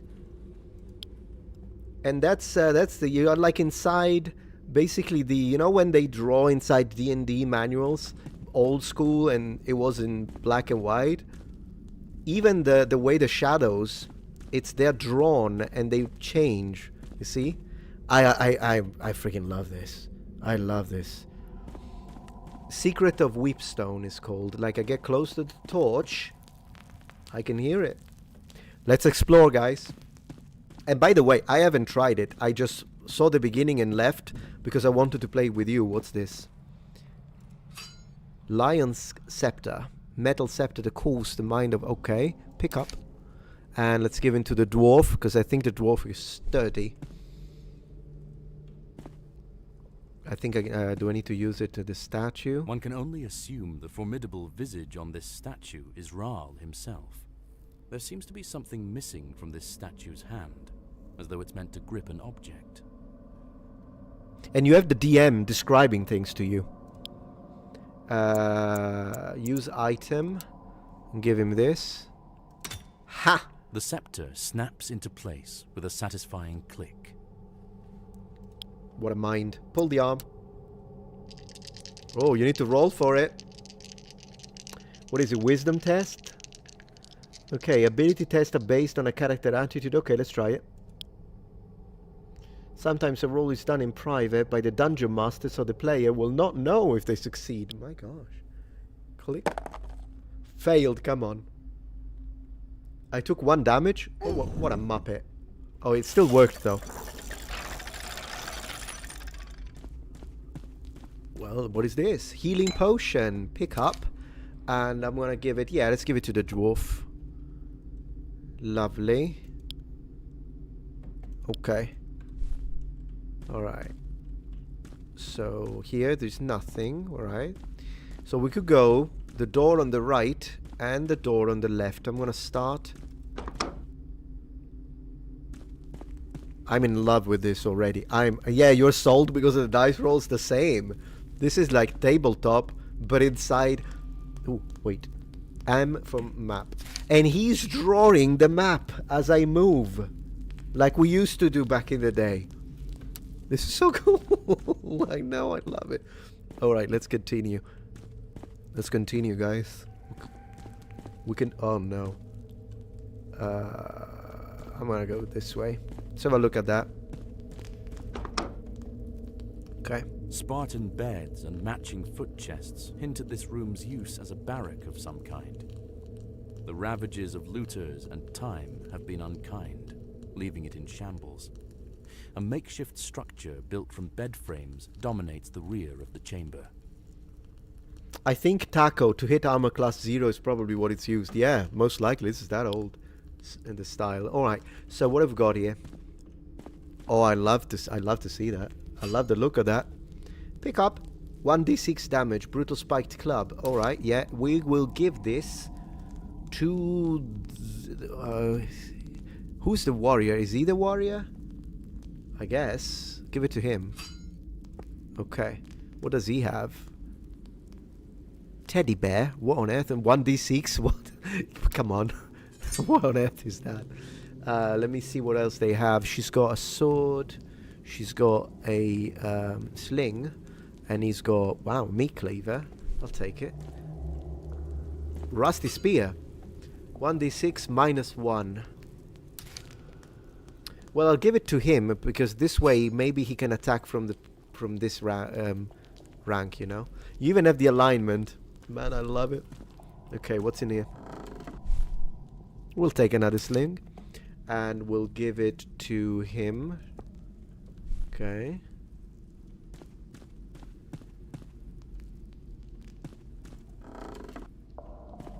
Nothing. Boom. Yeah, close it. The sound of small boots Combat. disturbs the quiet of the room as small figures burst forth from the haphazard barricade.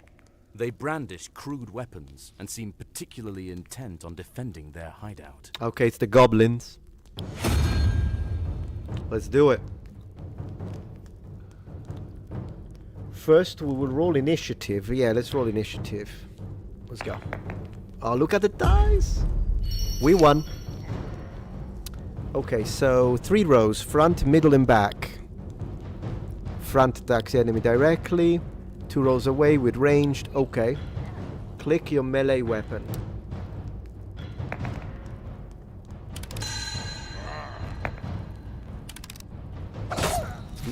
And 1 is out. I love it. Miss. Damn it. Okay, you show her. You show him. Oh, come on. Oh. Seriously. Click to equip.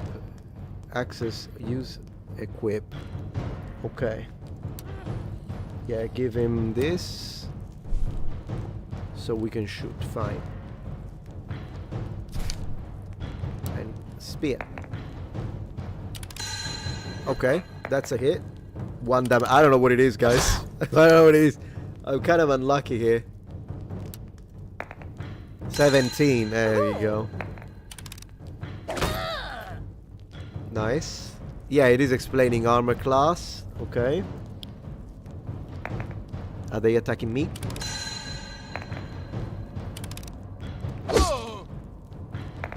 This is fun.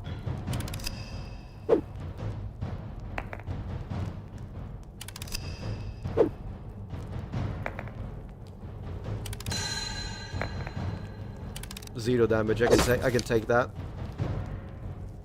Oh, you can just double click. Okay, that's nice. Well, like what though?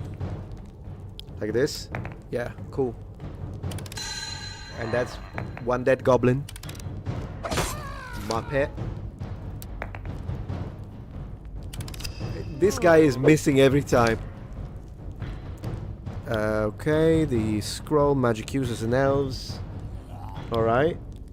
Party men set as unskilled level 0 common folk. They make class and abilities remain dormant. Alright, cool. So they want me to use this, I guess. Okay. Right click. Use. It's a direct hit because that was lovely. 20! Natural 20! Woohoo!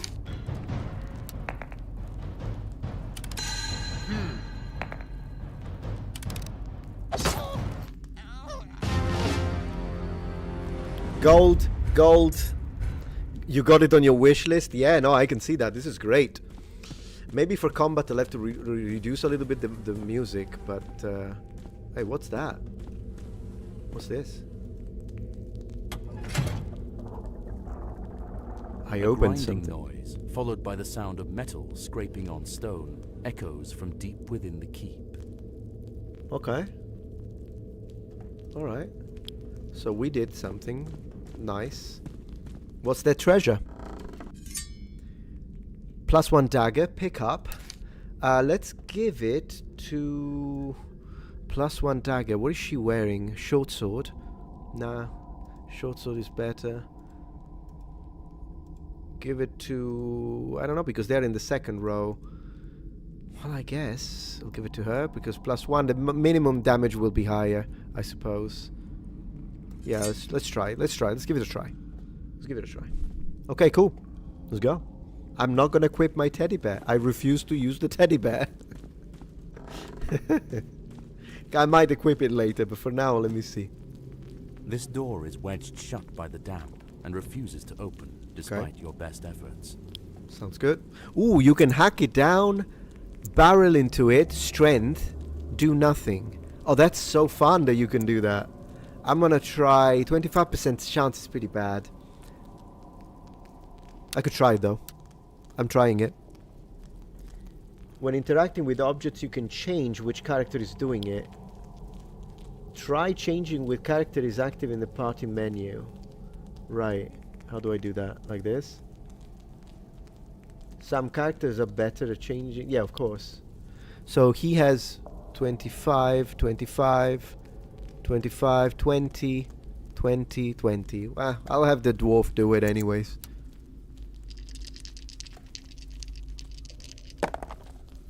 Success! Haha! Well, will you look at that? Though humble, these quarters were clearly reserved for a captain Based. or leader of the keep's guard. The contents of this room appear mostly untouched over the years, as various papers and a book sit undisturbed upon a wooden desk. Awesome. I love the descriptions. Alright, let's see what loot we can get. What's in here? Lightning. Will we take that? We'll take that. And we'll give it to her. My thoughts of late are greatly troubled, and my faith in our Lord falters. That priestess, Lorona, and her jealously guarded activities beneath the keep bring me great concern. If the captain of his Lord's guard is not permitted to venture below to the Undercroft, one can only imagine why. Like a journal. Okay. Anything else? No? Alright, well, very nice. Let's keep going. I think it looks fantastic. Maybe let me lower it a tiny little bit. Maybe the music, if there is a way. Let me see. Options. Yeah, so let's do... Oh, I can't choose it now. How about... Well, let's do maybe a little lower. Okay. Let's go. Can we open this one? Ooh, look at A this. foul odor pervades this place. A smell so heinous it is beyond description. A sitting board runs the length of the far wall, with 3 openings. Despite the buzzing flies, you hear the faintest sound of rushing water that seems to be coming from the farthest hole. Wow. Water, he says. Oh, this. It's a toilet. Your guts roil, your eyes water. Whatever faith you have is tested by the putrid fumes I that found the waft from toilets. this unholy maw. Shockingly, the latrine is not only quite full, but its contents are surprisingly fresh. A glint of gold sits just out of reach. Oh, come on. Atop the mud. Oh, come on. Don't give me the option. Don't give me the option. Climb in. Let's toss in a rock. I want to toss in a rock.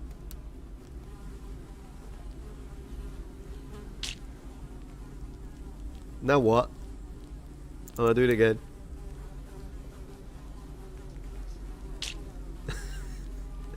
What do we do, guys? There is some gold.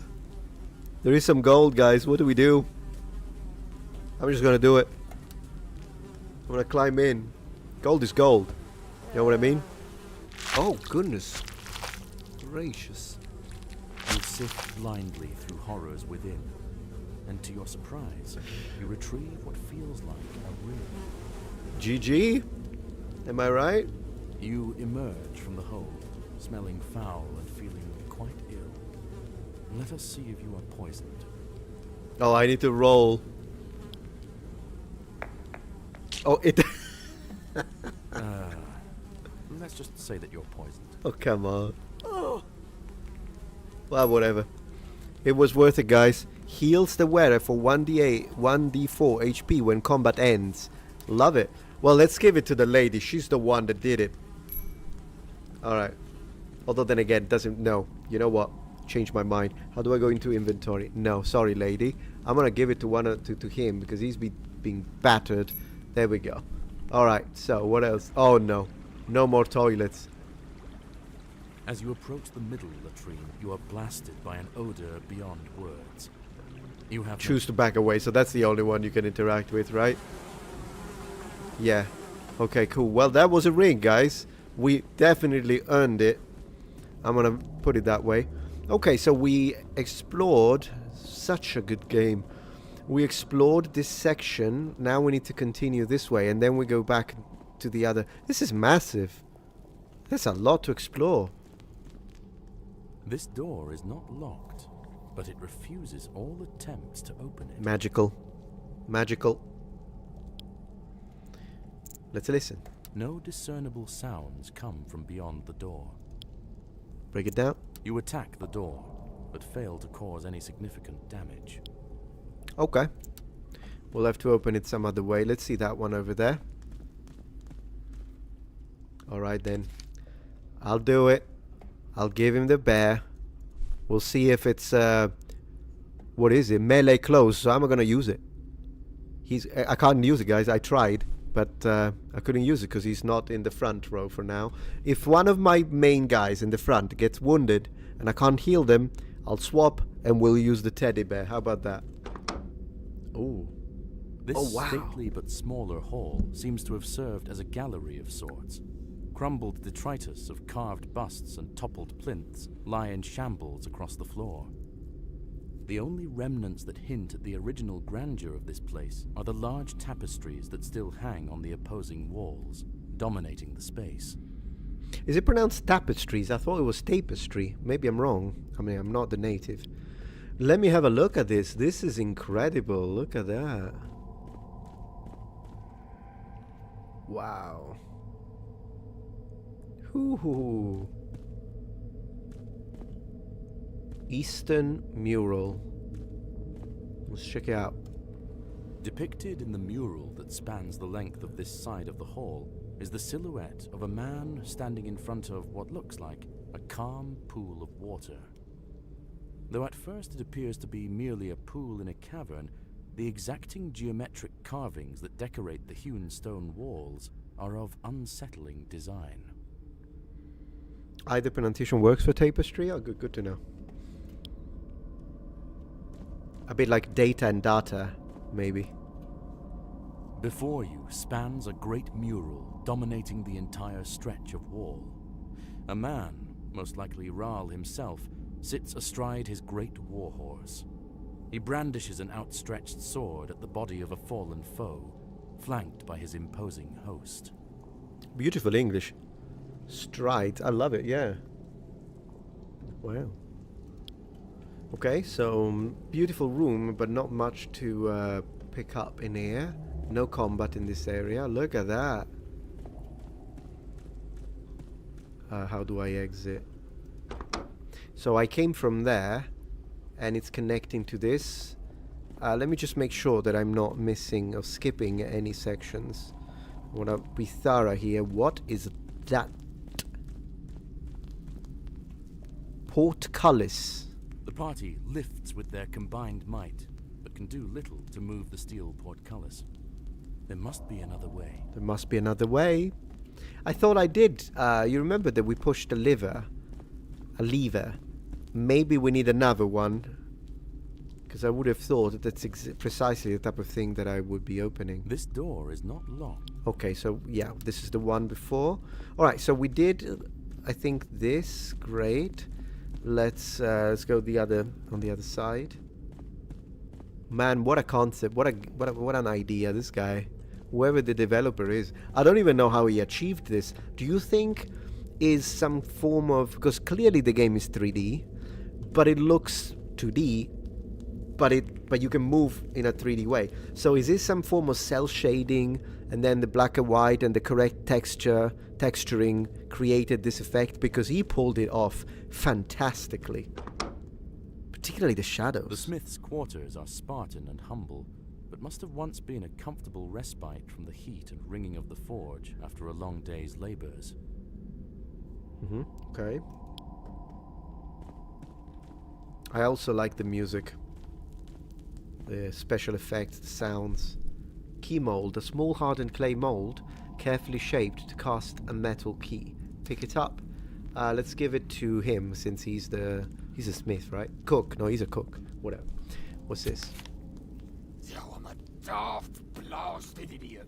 I just can't seem to keep my head on straight anymore these days. 1.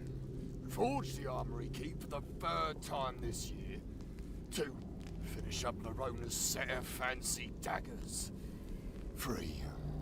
Ask the apothecary about these blasted nightmares. Blasting. Okay. You were saying to try and pull the chain. I didn't see any prompt, so I don't think... Ooh, there is a... So we're gonna check this. It's gonna go somewhere, but before we do that, let's complete... Oh, wow. The large forge at the center of this room seems long dormant, but the smell of coke and coal still permeates every inch. Crates, barrels, and scattered ashes are scant reminders that this was once the beating heart of the keep. Okay. So, can I use it? You can actually use item. Can I use this, the key thing? Oh, I can. Nice. But now we need the metal, am I right? Use. Yeah, I don't have it. So we need to look for something that we can put in here and produce the key. That's pretty cool. Love it. Or maybe this. Steel ingots, pick up. Haha! Check this out, guys. Check this out. I think I figured it out. Use item, this, here. Boom. Okay, now how do we turn it on? This. Bellows. The forge Bellows. is not lit, so the bellows have no effect. Right, that makes absolute sense. Now I feel like an idiot. How do you turn it on? This? You lean in, lighting the forge with your torch. Woohoo! It is indeed lit, but only just. Okay, so it is lit. So we need to expand, increase the temperature with the bellows. The forge begins heating up as you pump the bellows, but the embers remain quite cold. Maybe more? As more air pumps into the forge, you begin feeling some heat. Do it again. The forge is as hot as it's going to get. Okay. The heat feels good in this cold, forgotten. Splendid. So now, there we go, guys. Haha, this is fun. We As the made ingot it. begins to melt, the steel slowly oozes into the mold. After a few minutes, the newly forged key is just barely cool enough to handle. You think it's a shader that did all of this? That's insane. Pick up. Give it to the man. So it's a small key forged of steel. We could have forged it of anything, really. Like a copper key. Oh. A filthy, disheveled man holding a knife cowers in the corner while eyeing you cautiously. Makeshift bedding and various personal effects lie in disarray. The smell is pungent. Pungent. Man, this entire place. What are you lot doing in here? We got a cockney here. What you lot? Oh, sorry, I need to talk. I'd ask you the same thing, stranger. We're on a mission. Oh, he doesn't need to know that. That's none of your business. No, I'll ask him the same thing. Well, it's been raining of late. Old Krieg needed to get me head dry. Yeah, yeah. Alright. So, there have to be safer places. Why not just stay in town? Yeah, there have to be safer places. Aye, that there are. Would that I were welcome in them. I know exactly. I'm not welcome in town as such, on account of my dark past. Okay. I'm not going to ask. What kind of dark one? No, I'm not going to ask. We have all got interesting histories, old man. What did you do exactly? No need to explain. Okay. You seem to know your way around this place. Would you like to add your sword to our party? Yeah. I mean, no. What if he's an assassin? This is a long shot, but you're not somehow a ghost. Yeah, obviously not. I'm going to try. Because I want to know if we can have more than 6 people. Let's try it. Sure. If you'll have old Krieg. I have no idea what that means. He did. Okay, we recruited the guy. Let's go. Very nice. Just make sure you are careful. Someone stares. Ooh, what? To move a character in your party, press C to bring up the character sheet. C. Okay. Click the move button to initiate a swap and choose which character you'd like to swap with. Okay. So with this guy. Well, maybe with her because she's wounded. No, it needs to be both of them. Okay, then never mind. Oh, I see. Sorry. What if I do this? Okay, cool. Yeah, that's fine. That's fine. Watch him. Yeah, we're gonna be careful. You can't go to sleep without at least one person staying up with that Muppet. But in combat, he might be useful. So far, goblins. But you never know. I know there is gonna be undead here. I just can feel it. I can feel it. There is undead in here. Let me check the map because... Okay, so... Oh, I'm here. Alright. I think. Couldn't really see because my camera is on the way, by the way. If you notice that often I look to the side, it's because I have 2 monitors. But the camera is right in front of me, so sometimes it covers. This door is locked and won't budge. It won't budge. Listen. Oh. Oh, there's someone in there. You hear a soft chittering, followed by the clatter of metal on stone. Wow. So someone is saying in chat, truck driver, hello, please part 2 of Lex Freedom Imposter. I'm an overnight truck driver and listen to all your stuff. You know what? We actually already reacted to it during this live stream, which means it's gonna get edited and I'm gonna post it as its own standalone video probably tomorrow. So yeah, you'll get it. You get it tomorrow. You'll be able to watch it. What are you playing? It's this game called like The Secret of Weepstone, and it's amazing because it looks like I'm playing inside a D&D illustration. Do you think we can use the key? I'm gonna try. This door is locked. Yes, I know. Use key. This key. Boom. Ooh. Your entrance startles the large, scuttling creature that seems to have been nibbling. It worked. What remains of an axe blade. It rears up in surprise, emitting an eerie, chittering noise. All right, so let's take it out, and then we get the loot. Look at this. Let's go. We can do it. Dittering. Let's go. Initiative. Obviously the enemy. You muppet. 4. 4 is a miss. I thought it was a... Oh, the guy... I don't know what's going on. Oh, he has multiple attacks. Makes sense. Alright, let's go. 11, 12 hit. 2 damage. Alright. Village Idiot. That's a hit. Yeah, it's like the D&D old book coming alive. Exactly. Oh, come on. 1 critical miss. She's a muppet. Go. That's nice. You went, shoot it.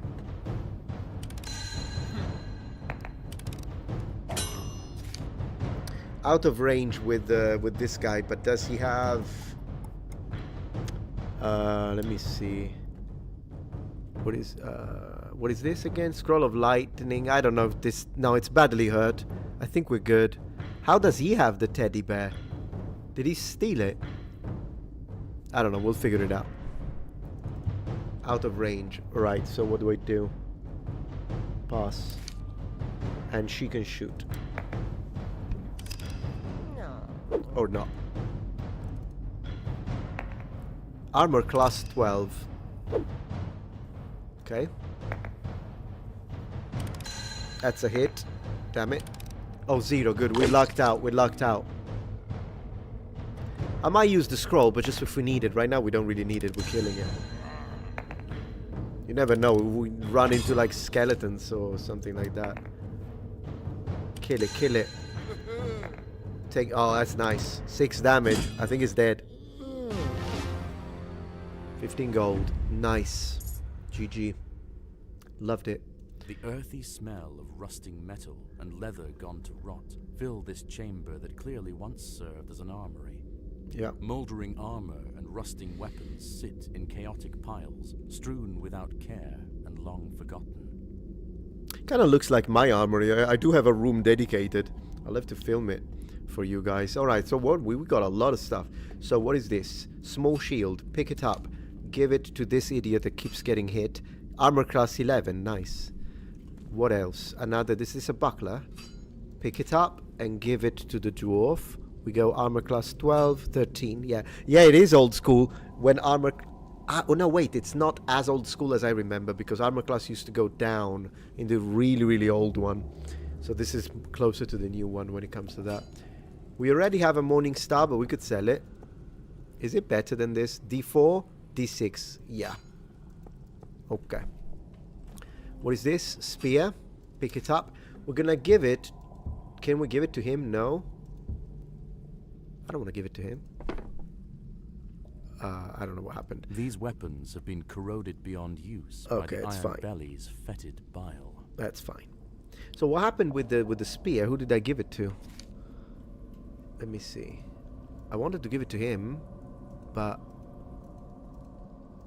I have 0 idea what happened to that spear. But we'll figure it out, I guess. Oh, the inventory is for everyone. I understand. Was there no space? So he... Yeah, that's what it is. I need to make space for it. It's a bit like Diablo. So we need... There we go. So we move this. No. Move it like this. Move it like this. It's a bit like Diablo. Okay, so I'm gonna give him the spear so he can attack from the background. This way everyone can attack from the back. That's pretty good, actually. Exactly, yeah. In old school advanced classic D&D, it went down as it got better. Yeah, exactly. That's how it was. Let's go. Did I open that gate? A grinding noise, followed by the sound of metal scraping on stone, echoes from deep within the keep. I like that you have one inventory, actually. And you have to share it. I think that's pretty cool. So let me check the map very quickly. Although then again... Yeah. Okay. Did I... Let me see. I want to see at one point... So this is this. Okay, we did that. I want to find the gate and see if that opened. Was that the entrance to the gate? So we have this. I think it was. I think it opened. I'm just double checking. Or it was this. It was this, guys. It opened. It opened. Let's go. This is boss fight. This is boss fight. Oh, wow. A large, barren courtyard opens before you, complete with mature trees and cobblestone walkways. As you cross the threshold, a sprinkling of pebbles and dust rain down from above. Uh-oh. From atop the towering walls surrounding the courtyard, a group of screeching kobolds vault the parapets and descend upon you. Kobolds. Let's do it. We can do it. We can take him. We can take him. Yeah, what happens in this case? I win? I win. Yeah, makes sense. I agree. That's a hit. Their armor class is pretty bad. I always roll a 1. Unbelievable. 4. What horrible... You know, Unlucky at the game, lucky with love. That's what we say in Italian. That's a 20 though.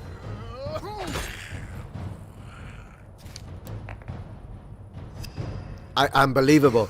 Another one. Another one. What are the chances of that? 3.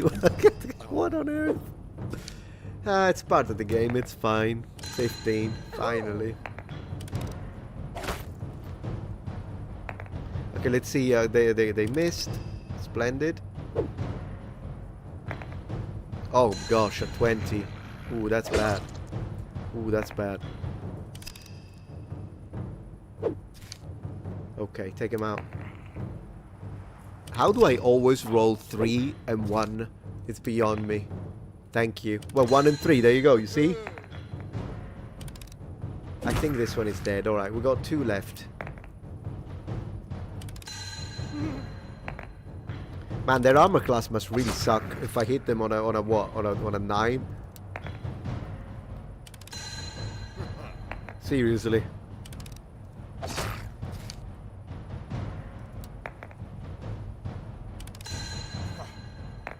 Man, I hit it on a 7. Come on, finish it. I have no idea what that was. I couldn't see it. 16, that's a death sentence, isn't it? GG. That was splendid. That was splendid, my friend. Okay, so let's have a look at this place. Let's look at the trees. Look at that tree. Lovely. I wish it moved a little bit. We need a little animation on that tree. But you know how he animated the flame? He should animate the leaves. I know it's a demo. So far, phenomenal work. I'm just saying, animate the trees, mate. Alright, so that's where I came from. No, that's where I came from. We got 3 options. 3 options, ladies and gentlemen. So, yeah, that's where we are. Okay, fantastic. Well, I'm going to try the one on the side first. This is such a good game. Oh, yeah, we've got a guy with 1 HP, so let's heal him. You're absolutely right. We got a small potion. We're going to heal the guy. Like this. Use. And we're good. And we're good. Despite your best efforts, the door refuses to budge. Less options. Let's try the other one, and then we'll try the one in the front. Now, look at that. Despite your best effort. I guess just go straight. Okay. Ooh, who's that? That's a ghost. Oh, that's scary, actually. Okay, let's do it, guys. We can do it. We can do it, guys. We can do it.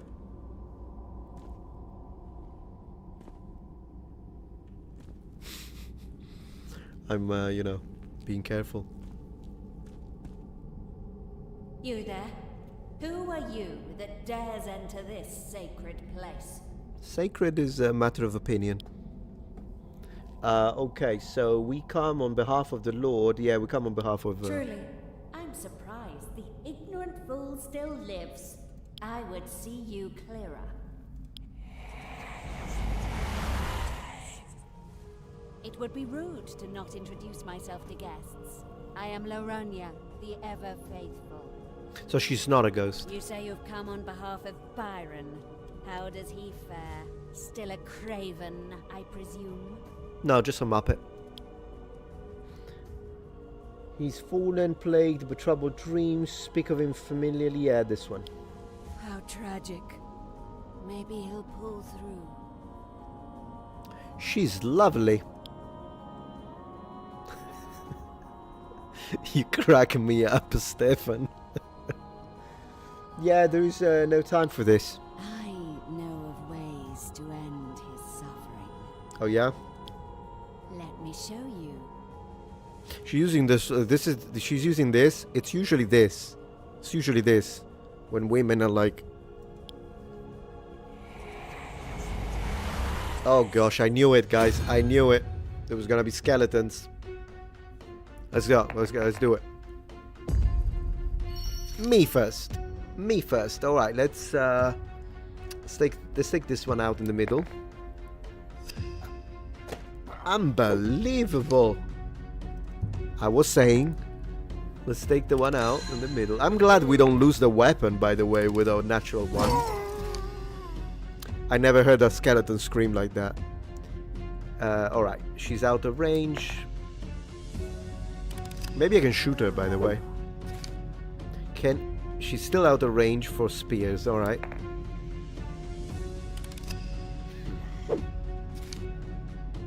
Oh no, I can shoot her. Shoot her. Shoot her, absolutely shoot her. Or not. Oh, come on. It's impossible. All these ones, it's impossible. Yeah, it's a lot of miss. Alright, let's see what she's gonna do. The kid must save. Spell magic failed. Killed is paralyzed. Uh-oh.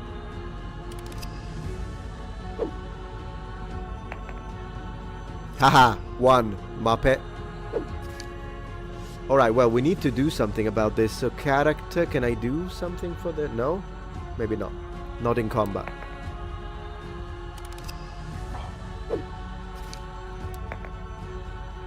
That's a hit. Come on, that's a hit. Let's finish him off so we get less DPS. Enemy DPS. Take him out. She's still out of range. I hope she doesn't use the same spell again. He can't do anything, but can I move him? No. Alright. Okay, there has to be a higher chance for one, guys. It's impossible.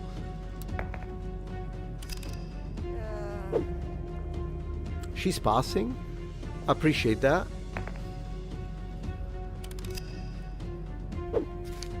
Alright, let's take him out. 17 is a hit. The dwarf did it.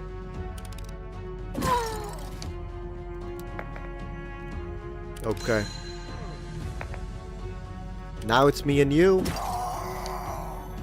I'm not locked in here with you. You're locked in here with me.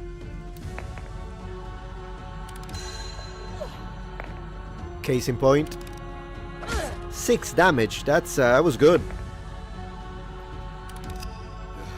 It's okay. A little miss. A little miss. He's paralyzed.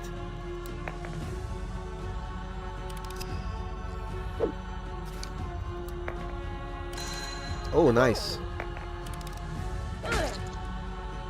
Okay, what is she gonna do? She's gonna miss, ladies and gentlemen. She's gonna miss. Man, the dwarf is really pulling. It's really carrying everyone. It's the dwarf. 20. Wow. Okay, this guy. GG. GG. This game is addictive. I must have misinterpreted the omens. Today, Yeah, I agree. he calls for me. I agree. It matters not. I am only a servant in his grace. That was a GG, guys. Thank you, Timothy. It has already begun. GG. And with that, the spark of life fades from the mad priestess, leaving behind naught but a dead-eyed rictus. Man, the vocabulary in this guy. I believe that's the end of the demo. Probably. Thanks for playing. What a colossal game. I love it. I love it. I love it. I love it. I freaking love it. I'm absolutely wishing it. Wish listing it. What did you guys think? I thought it was amazing. I love it. I would definitely play the whole thing. I hope that he, for one, let me exit the game. 1 second.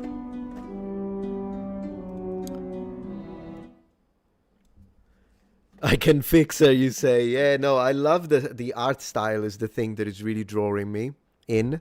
I think he needs to animate those trees. And then the only other thing, I mean, so far I loved everything. So maybe if he puts a few more external areas would be cool as well. Like, can you imagine walking through a little forest that looks like that, or a town? But I imagine if he wants to just keep it dungeon, that's cool too. And then, of course, he's going to add more characters. No, so this is great. I'm buying this whole thing. It's just it's not available yet. Only but I have wish listed it. So the Secret of Weepstone. Don't forget to wish list it. Next. Now I'm going to become someone who makes burgers. I get it. It's a little downgrade from the... where is it? From the adventures that we were having a second ago. But so what is it called again? I know I bought it, but I don't remember what it's called. I need to Google it very quickly because I know I have it, but I have too many games. Does that ever happen to you, by the way? I thought I installed it. I guess I didn't. Let me see what it is.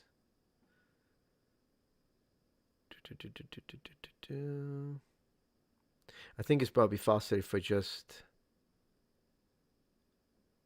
Yeah, it's faster if I, so I don't make you wait. Let me just Google it. In fact, 1 second. I know he played it because I can't remember the name. But I know the YouTubers who played it. So if I go into their channels, I think... Yeah, that's the one.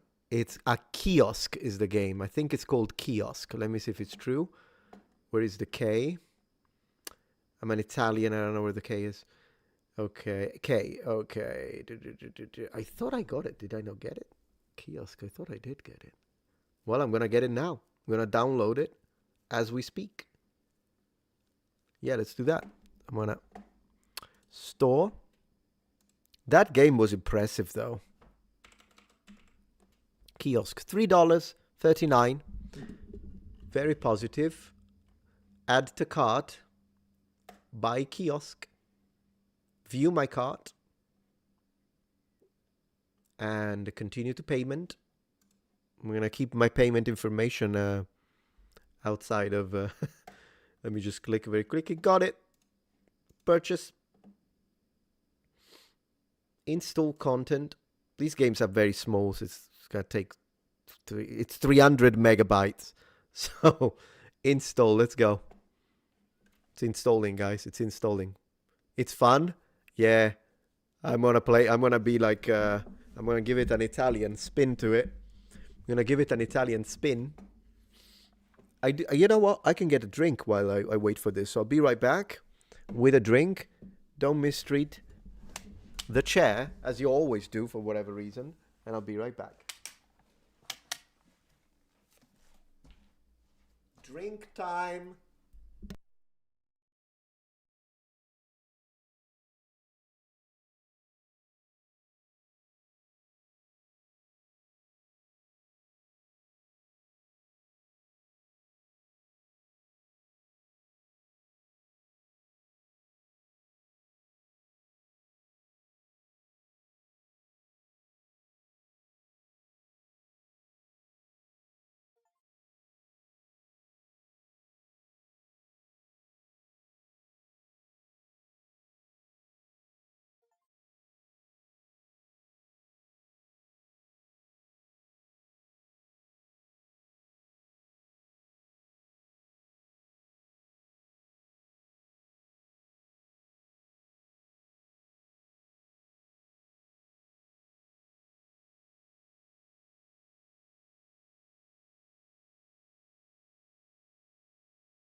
Sorry about that. It was just double checking a few things. So, guys, how you guys doing, by the way? We need to, because I see a lot of people watching. That's amazing. On Rumble, there is a lot of people. Thank you, thank you. How long have we been live? 3.5 hours. So how are things going? How are things going on Rumble, by the way? 'Cause there is a, I kind of wanted to check that because I see a lot of people watching on Rumble. Are you all people? Are you people or is it bots? I don't know. Maybe type, "Hi, I'm a person," so that I have an idea. And thank you thank you so much for the super chat. $20. It's very generous. I appreciate that. Sorry if I will ruin your day, but I remember you saying you don't know what the Loud House fandom is. Well, basically, it's a group of people to support what the Egyptian pharaohs did to make as. Oh, please don't look it up. Yeah, don't worry about it. But thank you for the for explaining it to me. And hey, Lap, gotta run. I'll remember to check on you more often. Between you, Michael Francese, and the calzone I had for lunch, I got a great Italian drink. That's kind of cool. Thank you, thank you. Real person, real person. Yeah, I appreciate that. That's cool. Well, at least I know who's real. Yeah, very cool, very cool. I want to double check that I didn't skip any other. I loved the icon fixer for the monster lady. That was funny. How's Twitch, by the way? How's Twitch? You're a cat? We've got a cat on Twitch. Let me check that. We've got a cat on Twitch. Very nice. That was the demo, yeah, not the full game. The full game is not available yet. Full game is not available yet. No, so I went to check on the wife because, as you know, my wife is pregnant, so I always check on her. I'm just double checking. I'm going to text her a little more because I want to see if she needs me. Of course, I'll end the stream because sometimes she feels sick. So if she feels sick, I want to be supportive for obvious reasons. But if she does feel better, then I'll keep streaming. Basically, it's just as simple as that. I'm very, very transparent with the things I do. So I just want to make sure that I'm, supportive and everything. Today she was playing D&D, so she had a good time with friends, came over. So that's why I'm also not starting the game right away because I want to double check and make sure she's okay. And if she needs some help, I'll just. It's been 3.5 hours, anyways. But yeah. Congrats, man! I didn't know you was. Yeah. She's halfway through already. We're having a son. You love the old school art style, game mechanic, and music. Me too, Timothy. That game, it really surprised me, and I love it when games have these special graphics. I actually reviewed another game that is in the making, and it's kind of similar. Not like comic style like this one, but it does have old school graphics that I really, really like. Old school style, if you will. And I made a video about it on my gaming channel, Metatron's Protectorate, and I think the same video is also on Rumble. So, yeah, it's pretty good.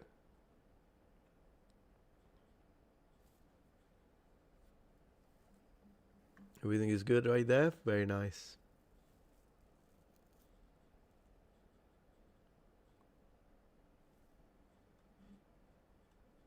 Far too many games in my Steam account. I absolutely understand. My Steam account is a mess. It really is. And I know that there are ways to, I never used it though. I know there are ways to sort them out. Never used them in my entire life. I have them freaking in alphabetical order. The whole thing I always scroll through. I probably wasted so many hours of my life just scrolling through the stream. I appreciate that, Vermin. Thank you so much, Vermin. It's his name, guys. I don't know what to tell you. But I can tell you, actually, a story that is going to be funny. Anyways, I'll tell you in a second. But thank you, Vermin9190, for that. I really appreciate that. Very, very gracious of you. And the other people as well. Chimera, very cool. No, I was saying I have a funny story for you. It happened in Japan. But I met this guy. He wasn't from Japan. I don't even remember where he was from. But he was from some other country, whatever the heck. Anyways, met the guy. And we communicated in in Japanese with everyone, even those that were in Japanese. But this guy knew some Italian, which surprised me, because he comes to me and he's like, "Sei italiano? So are you Italian?" And I said, yes, I'm Italian. So I was surprised. In Japan, I see a guy not from Japan and he's speaking to me in Italian. So I'm like, "Oh, piacere." So I tell him, "Nice to meet you." That's how we say it. And then he tells me his name. And he says, "Mi chiamo." So I call myself, my name is. And his name sounded like a bad word in Italian. It basically was the equivalent of saying shit in Italian. And I'm like, "Oh my gosh, how am I gonna do this? How am I gonna do this?" Because you know me, I'm trying not to laugh because I don't want to be disrespectful. This guy's speaking my language. Maybe he didn't know that though, because he said it very confidently. He said it very. In fact, I'll tell you what it sounded like. His name was Merda, but with a th. If you swap the D with the with a D, is the swear word in Italian, same in Spanish. So in French is very similar. So if you speak, I already see people laughing. If you speak a Romance language, you can sympathize with me, okay? Because this guy is telling me, "Hello, my name is shit." That's what gets to my head. Yeah, merde in French, exactly. So I'm like, what? Sorry. He said, "My name is Merda." Okay. Well, nice to meet you, Merda. It's really nice. I'm doing like the inner battle. The inner battle for me to not laugh in this guy's face. But everything it would say was funny. It was amazing. But let me tell you that much. I did manage. I was like a damn actor. I was an actor. I was like, "Oh, yeah, very nice to meet you. It was very nice to meet you." But I'm telling you, it was great. And I did that. I shouldn't have done it, okay? I shouldn't have done it. I will pay for it in the next life. But I'll repent. Whatever. I was with another Italian friend of mine at one point, and this guy was somewhere, and I had to do it. I had to call him by his name in front of my other Italian guy who knew nothing and say, "Merda, come here." And I had to do it. And my Italian friend looks at me like, "Are you out of your mind?" And then I'm like, no, it's his name. It's his name. I had to do it. So that happened. It was really funny. Guy was great, though. I really liked the guy. I even took him out for lunch at one point, paid for his lunch. It was great. It was great. It's just I don't know what to do. That's what it means. The name. So, welcome to my life. Anyways. Yeah, so that was a fun anecdote that happened. Anyways, I was telling you the next games I want to play. I don't know if I can play tonight another game. It depends on the situation. The situation is down there, but we can talk a little more. Let me see how it also gives me an opportunity to say thank you to everyone here. Subscribe. Oh, by the way, subscribe. Please subscribe. Did you see my what I mentioned on my recent video? And I was saying YouTube is unsubscribing people. It is happening. People are getting unsubscribed. So I appreciate if you check your subscription status. Probably should. If I was a professional YouTuber, I would have said that at the beginning, right? When everyone rewatching the VOD. Instead, I'm saying it 3 hours and 45 minutes in. But at least it's going to work with, I guess, it's for you guys watching. But people are getting unsubscribed left and right. So, yeah, check the subscription, please. Let's bring it back up. Let's do it. And for people on other platforms like Twitch and Rumble, I appreciate your support. You guys are great. All right, let me check text message here. Let me double check the situation. Anyways, even if I don't play the game right now, that's the next game we're going to play. Yeah, you see, I just lost 3 subscribers. Just refreshed, -3. Anyways, even if I don't play it today, I can play it next live stream, which will be YouTube. Probably I'm gonna wait a week, but live stream in general, meaning that I'll be live on Twitch, Rumble, and possibly either Kick or my other YouTube channel, the gaming one. Yeah, it's gonna be in the next few days probably. So keep an eye on both the what used to be called the community tab, but now it's called posts. because I will post it there. If not, keep an eye on Twitch. X, meaning Twitter. X. Keep an eye on X if I announce it there sometimes. But we're going to play. And we're going to play soon. Thank you so much. I think I'm going to call it a night, actually, just so I can go check out, make sure that my wife is okay, because she's too nice. So she's going to tell me, no, I'm okay, play, do your things. But I think she would appreciate if I could look after her a little bit when she's not feeling very well. So I'm going to do that. But I want to say thank you to each and every single one of you. Thank you so much for being here. And if there is really that many people on Rumble, please consider following. I really appreciate you being here. And we'll do more live streams very soon. And there is a lot of content to watch. So if you are on Rumble and you're a real human being like the people that typed, please consider following, because there is a lot of content I post daily. And for everyone else, thank you so much for joining. And I appreciate your support as always. I'll see you for the next one. I'm going to go make some pasta now, apart from everything. Someone typed I'm a bot. But see you later. Yeah, do consider following. Do consider following, and thank you so much. Bot here too. Okay, everyone is a bot now. All right, guys. Thank you so much for joining. I'm going to disconnect Rumble first, and then I'll disconnect YouTube and Twitch. Twitch needs to be the last one. Have a good night. Thank you so much for the support, for being here. Let me double check YouTube, just to make sure I'm not forgetting anyone. And thank you so much for joining. Ciao, ciao.